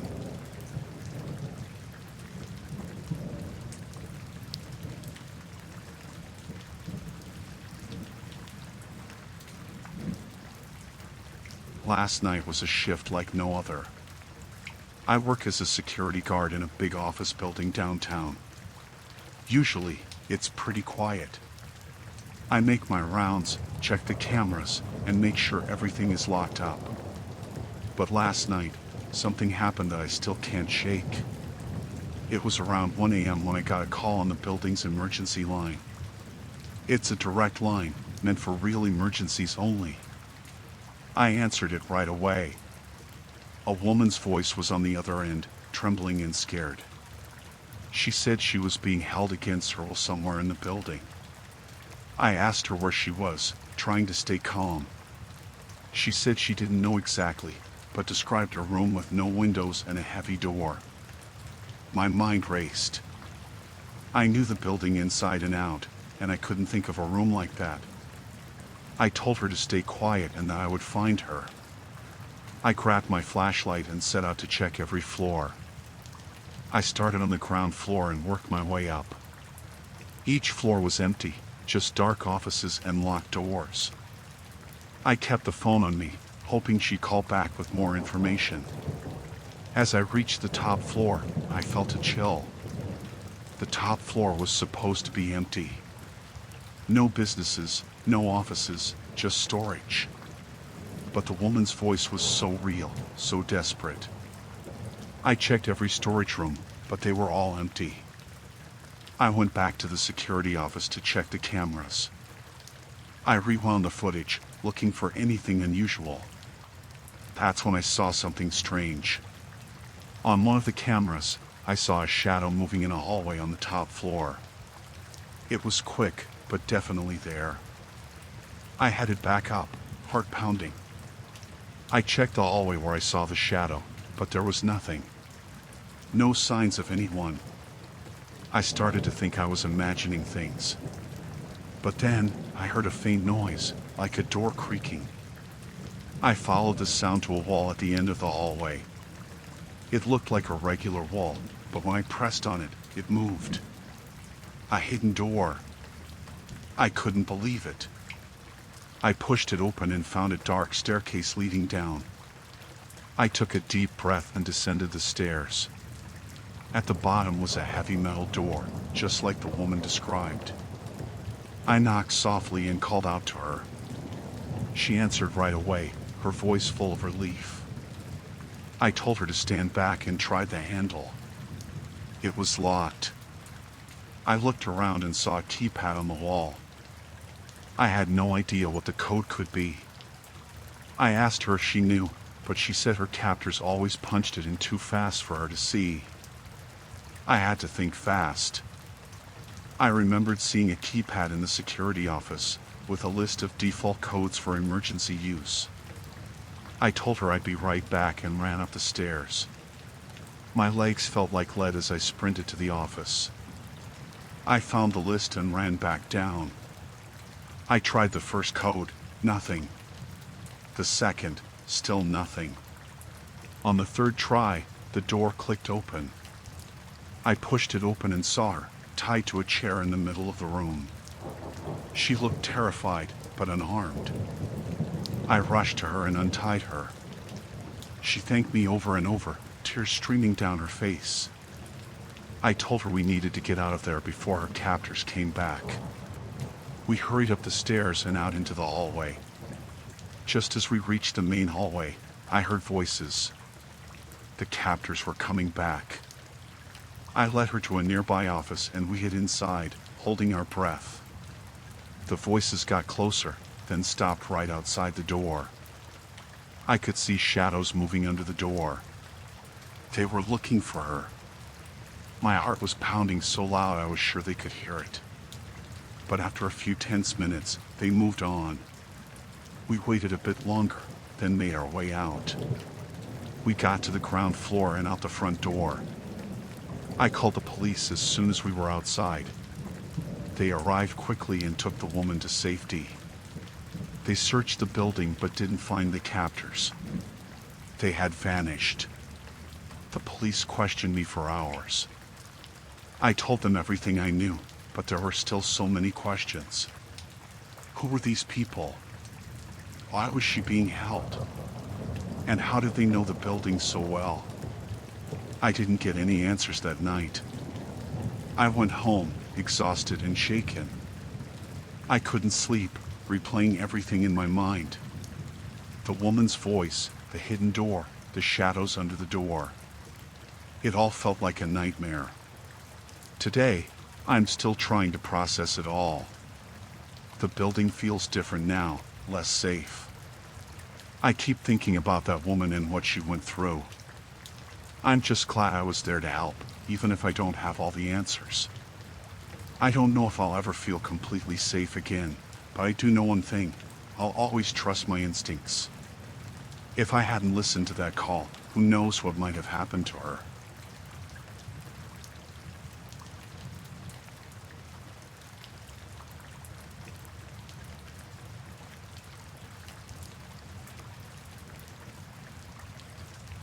It was supposed to be a relaxing weekend in the woods. Emily and I had picked a nice spot by a lake for our camping trip. We had just finished setting up our tent and were getting ready to make dinner when we first heard the noises. At first, we thought it was just a raccoon rummaging through our supplies. It was the kind of sound you hear when something small is shuffling around. As dusk turned to dark, the noises started to get louder. It wasn't just shuffling anymore. It sounded like something or someone was moving around our campsite. Emily and I exchanged worried looks. We had heard stories of wildlife getting too close, but this sounded different. I told Emily to stay inside the tent while I went outside to check things out. I grabbed a flashlight and my pocket knife, thinking it would be enough to deal with a raccoon. As I stepped out, I scanned the area. The light from the flashlight cut through the darkness, but I didn't see anything unusual. I walked around the perimeter of our site, trying to be as quiet as possible. The noises had stopped, which made me even more uneasy. I decided to check the area where we'd heard the most noise. As I approached the tree line, I heard whispering. It was hard to make out the words, but I could tell there were at least two people talking. I crouched down and tried to stay hidden behind some bushes. From where I was, I could see faint outlines of figures moving around. It was clear now that these were not animals, these were people. My heart began to race. I couldn't make out their faces, but they were definitely not supposed to be here. I quickly made my way back to the tent. I told Emily what I had seen and heard. She was visibly shaken. We both knew we needed to act fast. I asked her to stay quiet while I went to see if I could get a better look at what was happening. As I approached the edge of the campsite again, I saw one of the figures heading towards our cooler. The person was carrying something, maybe a bag or a large object. I couldn't see much in the dark, but I could hear the rustling of our food supplies. I decided to make a distraction. I threw a small rock towards the direction where I had seen the figures. The noise caused them to pause and look around. I used this opportunity to sneak back to the tent. Emily and I discussed what to do next. We agreed that we needed to secure our belongings and find a way to alert the authorities without getting caught. I grabbed our phone and dialed 911, but the signal was weak. I could barely make out the operator's voice, and she couldn't hear me clearly. I ended the call and told Emily we needed to leave. We would have to abandon our gear, but our safety was the priority. We decided to sneak out through the back of the campsite. We had to be very careful not to make any noise. I led Emily through the trees, trying to remember the path back to the parking area. Every small sound made me jump. I kept thinking about how close the intruders were and how dangerous this situation could be. After what felt like an eternity, we reached the parking area. I quickly started the car and drove away from the campsite. I kept checking the rearview mirror, expecting to see headlights following us. Thankfully, there was no sign of anyone behind us. Once we were back on the main road, we found a spot with better cell service and called 911 again. This time, the operator could hear us clearly. We explained the situation and where we had been camping. The police promised to send someone out to check on the site.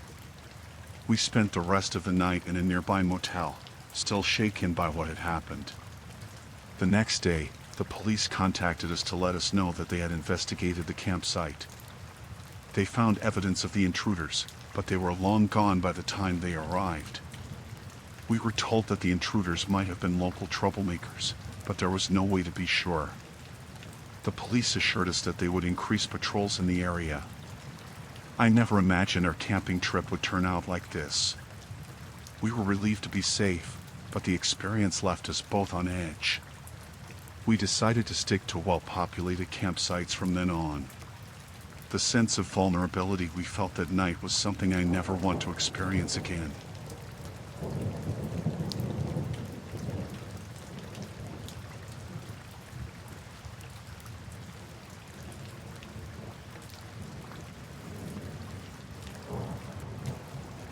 It was supposed to be the perfect summer vacation.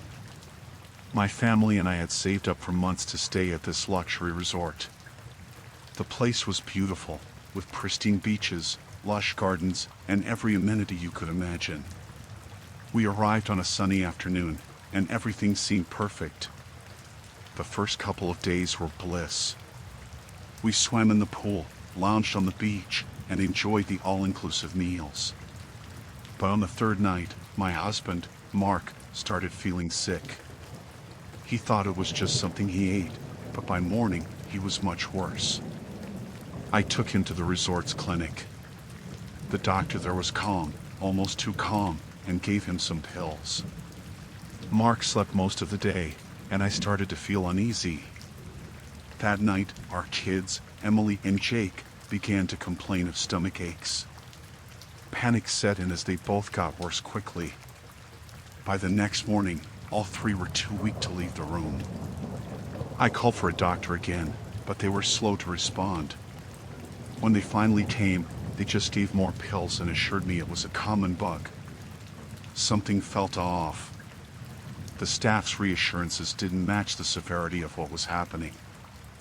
I decided to skip the resort's meals and bought some groceries from a nearby store.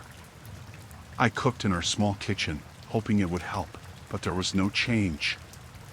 I spent the night watching over my family, unable to sleep.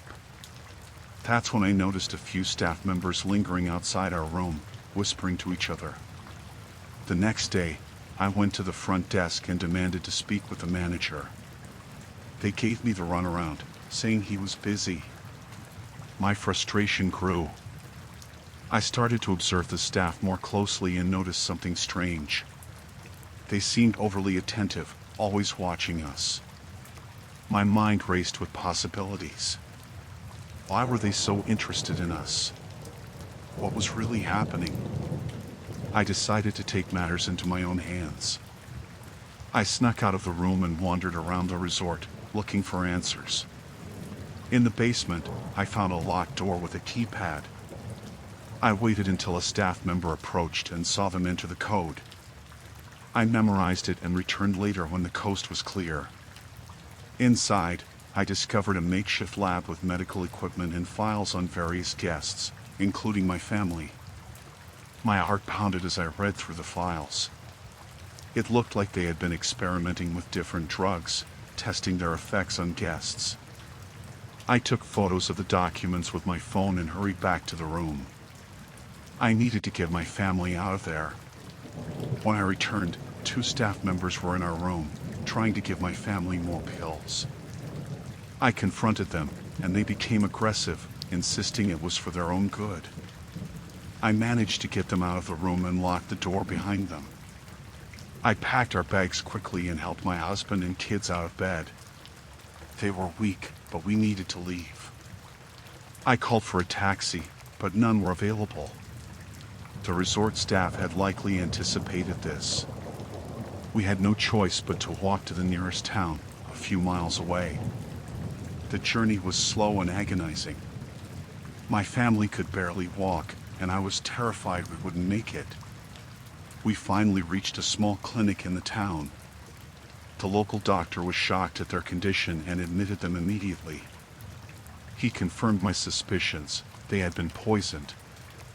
I showed him the photos I took, and he contacted the authorities. My family was treated and started to recover, but the memory of that place haunted us. The resort was shut down, and the staff involved were arrested. It turned out they had been part of a larger operation, testing drugs on unsuspecting guests. Our perfect vacation turned into a nightmare, but we were lucky to get out alive.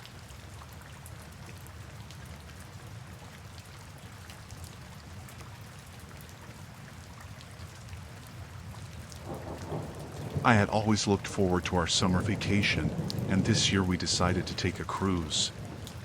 It seemed like the perfect way to relax and see some new places. My husband, Mark, and I had booked a week-long trip on a large cruise ship. The first few days went smoothly. We enjoyed the sunny weather, great food, and the variety of activities the ship offered. One evening, as we were walking along one of the upper decks, we noticed a crew member who seemed out of place. His name tag read Chris, but there was something off about him. He didn't fit in with the rest of the crew, who were all cheerful and professional.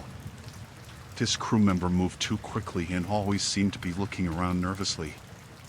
We brushed it off at first, thinking maybe he was just new or had a rough day. But as the days passed, his behavior got stranger. He would often be seen around areas of the ship where crew members usually didn't go, and sometimes he would be in places where he shouldn't be, like the engine room or supply closets. One night, we were having dinner in the main dining room when we noticed Chris talking quietly with another crew member who seemed just as nervous. They were whispering, and whenever someone came close, they quickly changed the subject. Mark and I exchanged glances. It was clear something was not right. After dinner, we decided to follow Chris discreetly. We saw him sneak into a restricted area of the ship. The door was usually locked, but he had a key card and went in without hesitation. We were both curious and concerned. Mark suggested we go to the ship's security office and report our concerns, but I felt uneasy about doing that without more evidence. What if we were wrong and caused trouble for someone who was just having a bad day? That night, we couldn't stop thinking about Chris and his suspicious behavior. We decided to try and gather more information. The next morning, Mark noticed Chris in a quiet part of the ship, where he seemed to be transferring something from a large duffel bag into a small box. The whole situation was unsettling. We knew we had to act carefully.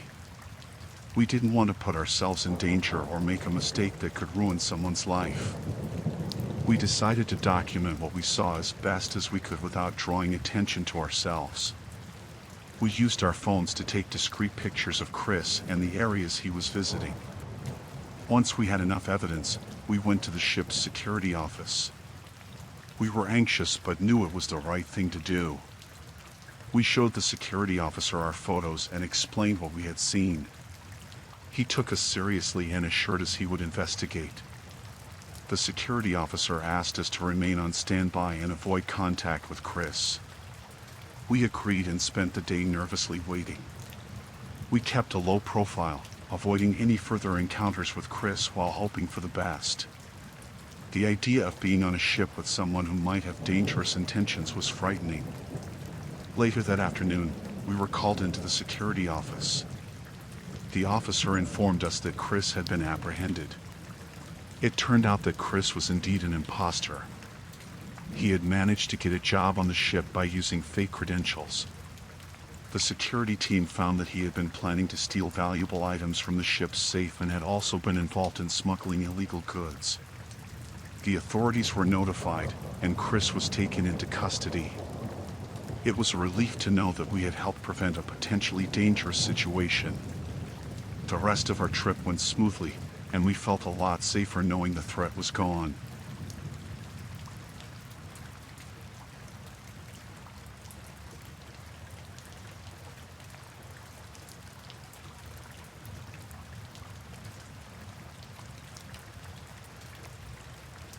It all started when I decided to run away from home. I was 16, and everything felt overwhelming.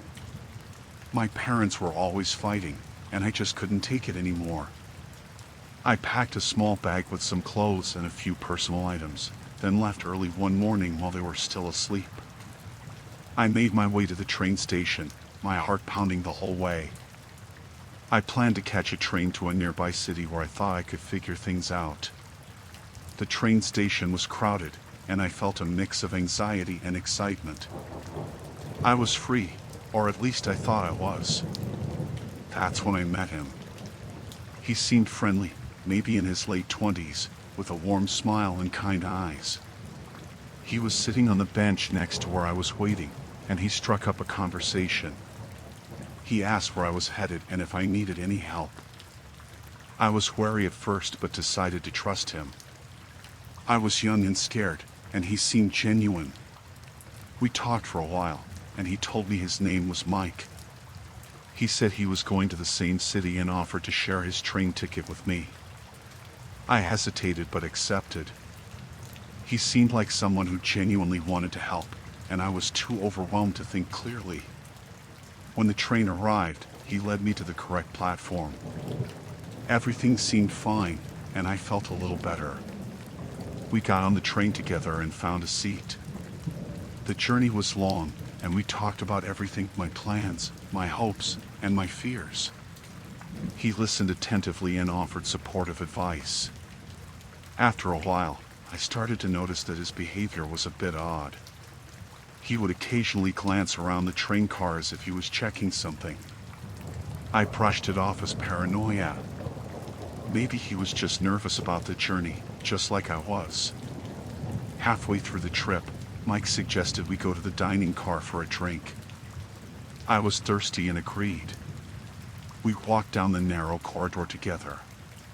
It was quieter there, and I started to feel uneasy. Mike seemed more focused and intense. In the dining car, he ordered a drink and offered me one too.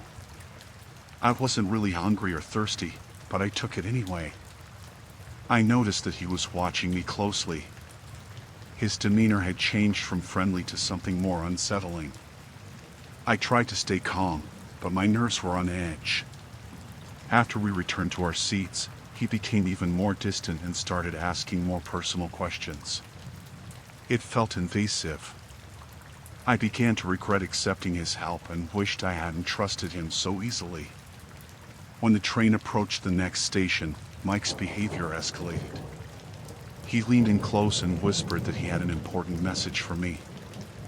I was confused and anxious. He said he had arranged a place for me to stay and that it would be safer for me if I came with him when we got off the train. My heart raced. The train pulled into the station, and Mike stood up quickly, almost too quickly. He looked around nervously. I knew something was wrong. As we stepped off the train, he guided me toward a less populated area of the station.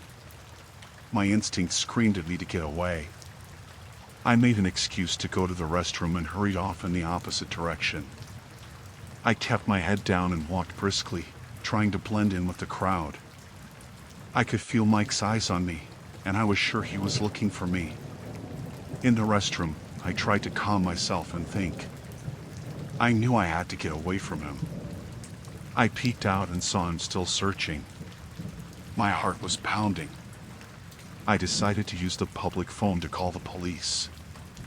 I told them everything and gave them a description of Mike and the train details. The police arrived quickly. They searched the station and found Mike still looking for me. They spoke with him and then came to check on me. They said they would take care of him and ensure I was safe. I was shaken and exhausted, but relieved. They gave me a ride to a safe location and helped me contact my parents. It was hard to explain everything to them, but they were just grateful I was safe. That day was a harsh lesson in trust and caution. I learned that not everyone who offers help has good intentions. It took time to recover from the fear and anxiety, but I was grateful for the police and for the chance to go home safely.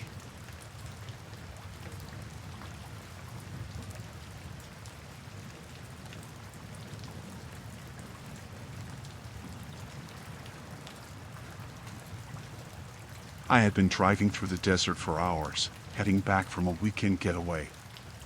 The road stretched out in front of me, with only the occasional flicker of distant lights and the vast darkness surrounding me. It was around midnight when I noticed a car behind me that seemed to be following too closely. At first, I thought it was just my imagination.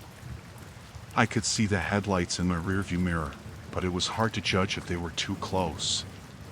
The road was empty, and there was no other traffic around. I tried to focus on the road ahead, but the feeling of being watched was unsettling. After a while, I realized that the car behind me wasn't just following, it was tailgating me aggressively. Every time I changed lanes or adjusted my speed, the car did the same. It was clear now that the driver had malicious intent. My heart began to race. I tried to shake them off by speeding up, but the car behind me kept up effortlessly. The headlights were blinding in my rearview mirror, and I could barely see the road. I was beginning to panic. There were no exits or towns around, it was just miles of empty highway. I took a deep breath and tried to think. I decided to make a sudden turn off the main road, hoping to lose them on one of the smaller dirt roads. I turned sharply into a narrow path that seemed to lead into the desert. The car behind me followed without hesitation. The dirt road was bumpy and uneven. I could hear the gravel crunching beneath the tires, and the headlights of the pursuing car were still visible in the distance. My attempts to lose them were futile. The car behind me was relentless. I needed to find a way to get out of this situation. I saw a small, isolated building in the distance. It looked like an old maintenance shack or something similar. I pulled up close to it and turned off my headlights. I ducked down in my seat and tried to make myself as small as possible.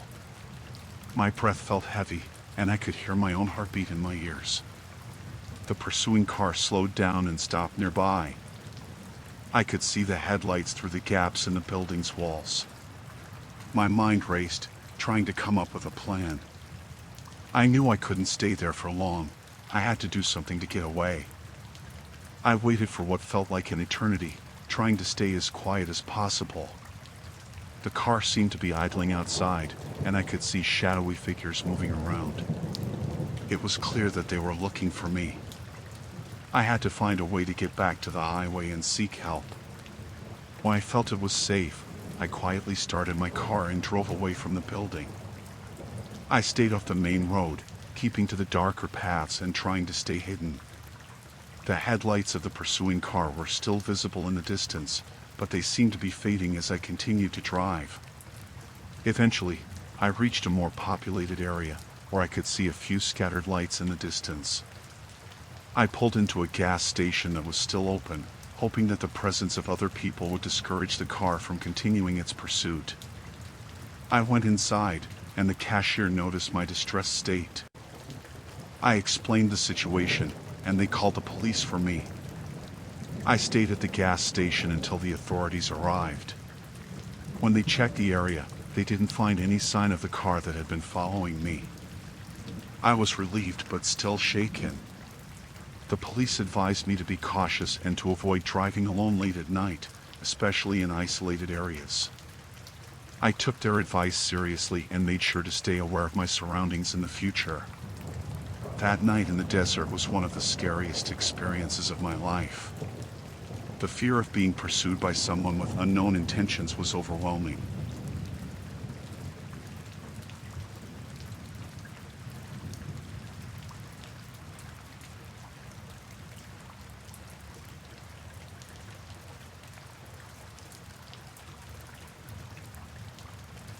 I decided to take a solo camping trip to clear my mind. The stress of work and daily life had been getting to me. I picked a remote spot in the woods, far from civilization. The first day was peaceful. I set up my tent, gathered firewood, and enjoyed the solitude. As night fell, I sat by the campfire, listening to the sounds of the forest. It was calming until I heard a faint rustling in the bushes.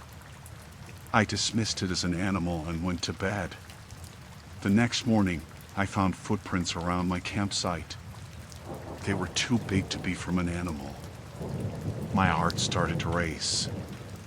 I tried to convince myself it was another camper, but I hadn't seen anyone else around. I decided to stay vigilant. Throughout the day, I explored the area but kept close to my camp. As the sun set, I gathered more wood for the fire. The night was eerily quiet. Around midnight, I heard the rustling again, this time closer. I grabbed my flashlight and shone it towards the noise. The light caught a glimpse of a figure darting behind a tree. Panic set in. I shouted, asking who was there, but got no response. I stayed up all night, watching and listening. By morning, I was exhausted. I decided to pack up and leave. As I was dismantling my tent, I noticed something on a nearby tree. It was a small carving, fresh and deliberate. It looked like an arrow pointing deeper into the woods. Ignoring it seemed like the best option. I continued packing, but the feeling of being watched grew stronger. I hurried, wanting to get out of there as fast as possible. As I was about to leave, I found my map missing. I searched frantically but couldn't find it. Someone had taken it. With no map, I had to rely on memory. I started walking back the way I came, but the dense forest all looked the same. Every snap of a twig made me jump. I felt like I was being herded in a specific direction. Then I heard footsteps behind me. I broke into a run, not daring to look back. My heart pounded in my chest, and my breath came in gasps. I stumbled over roots and branches, but I kept going. The footsteps seemed to be getting closer. In my panic, I tripped and fell hard, scraping my knees and hands. As I lay there, trying to catch my breath, I saw him. A man, rugged and unkempt, standing a few yards away, holding my map. He stared at me with cold, calculating eyes. I scrambled to my feet and backed away slowly.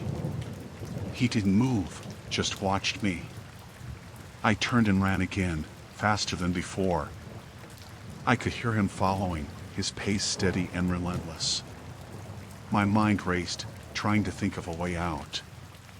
I spotted a small cave ahead and darted inside, hoping he wouldn't see me. I crouched in the darkness, trying to quiet my breathing. Minutes felt like hours as I waited. I heard him walk past the cave, his footsteps fading into the distance. I stayed hidden for a long time, afraid to move. When I finally emerged, the sun was setting. I needed to find my way back before nightfall. I walked cautiously, every sound putting me on edge. I felt like I was being watched again.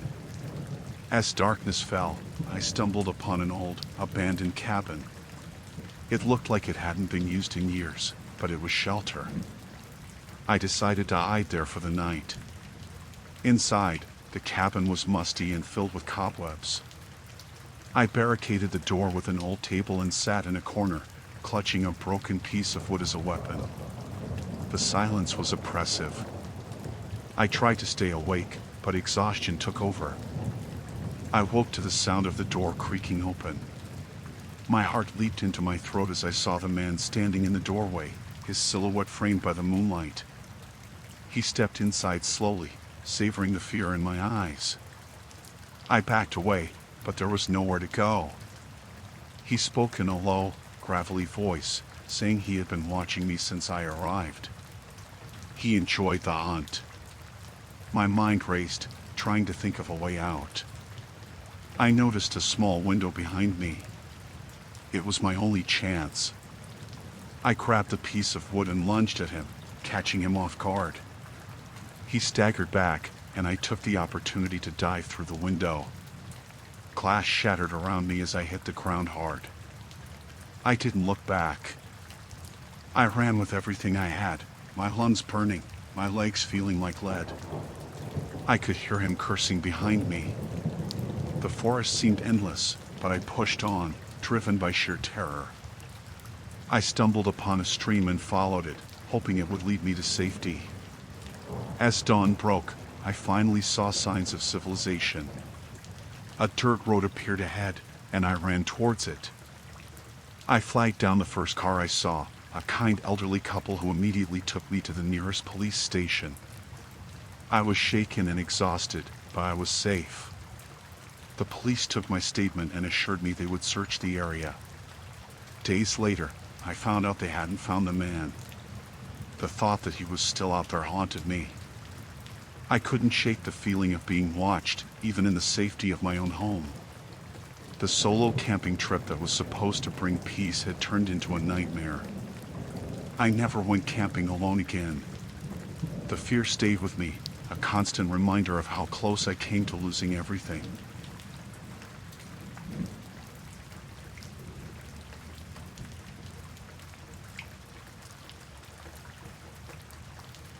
I was walking to my car in the parking lot, the sun just starting to set.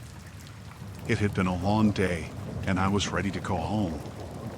As I approached my car, I fumbled in my bag for my keys. I heard footsteps behind me, but didn't think much of it at first. Suddenly, someone grabbed me from behind. I struggled, but they were strong. A hand covered my mouth, and I felt myself being dragged backward. Panic set in. I kicked and tried to scream, but the hand muffled any sound. My heart pounded in my chest. I was shoved into the back of a van. The door slammed shut, and the engine roared to life. I couldn't see who had taken me. My hands were tied, and I felt tape being wrapped around my mouth. I tried to scream again, but it was useless. The van drove for what felt like hours. I couldn't see where we were going. My mind raced, thinking of all the terrible things that could happen. I knew I had to stay calm and think of a way to escape. Finally, the van stopped. The door opened, and I was roughly pulled out. We were in the middle of nowhere, surrounded by trees. The man who had taken me wore a mask, his eyes cold and calculating. He dragged me into a small cabin. Inside, the cabin was dark and smelled damp. He tied me to a chair and removed the tape from my mouth. I wanted to beg for my life, but my voice wouldn't come out. He just stared at me, not saying a word. I knew I had to do something. I looked around the room, searching for anything that could help me. There was a small window, but it was too high to reach. The man left the room, and I heard a lock click behind him. I struggled against the ropes, but they were tight. My wrists burned from the effort. I couldn't give up. I had to find a way out. I took deep breaths, trying to stay calm and focused. After what felt like hours, the man returned. He had a knife in his hand. He walked toward me, and I felt pure terror. He spoke for the first time, telling me that no one was coming to save me. I realized I had to act fast. I begged him to let me go, trying to sound as convincing as possible. I told him that my family would pay any ransom he wanted. He laughed and shook his head, saying it wasn't about money. While he was distracted, I managed to loosen the ropes around my wrists just a little.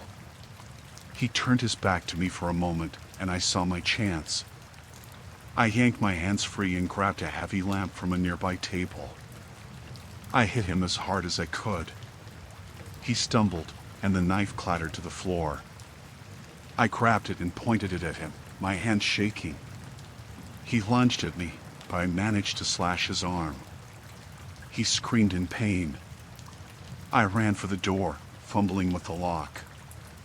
I could hear him behind me, cursing and yelling. I threw the door open and sprinted into the woods. My heart pounded, and I didn't look back. Branches scratched my face and arms as I ran. I didn't know where I was going, but I had to get away. I could hear him crashing through the underbrush behind me. I kept running, adrenaline pushing me forward. Finally, I saw lights in the distance. It was a road. I ran toward it, waving my arms and shouting for help. A car stopped, and a woman got out, asking what had happened. I told her everything in a rush, and she called the police. The police arrived quickly and went into the woods to find him. They told me I was lucky to be alive. They found the cabin, but the man was gone. They assured me they would keep looking until they found him. I spent the next few days in a state of shock. I couldn't sleep, couldn't eat. The police took my statement and started an investigation. They believed the man was the serial kidnapper they had been searching for. I stayed with my family, surrounded by people who cared about me. It took a long time to feel safe again. I kept looking over my shoulder, expecting him to appear out of nowhere. The police eventually caught him. He was trying to abduct another woman. They said my escape had helped them track him down. I testified in court, and he was sentenced to life in prison. The experience changed me forever. I was more cautious, always aware of my surroundings. But I refused to let fear control my life. I survived because I fought back, because I didn't give up. Even now, I still have nightmares. But I know I'm strong. I know I can survive anything. That day in the parking lot could have been the end, but it wasn't.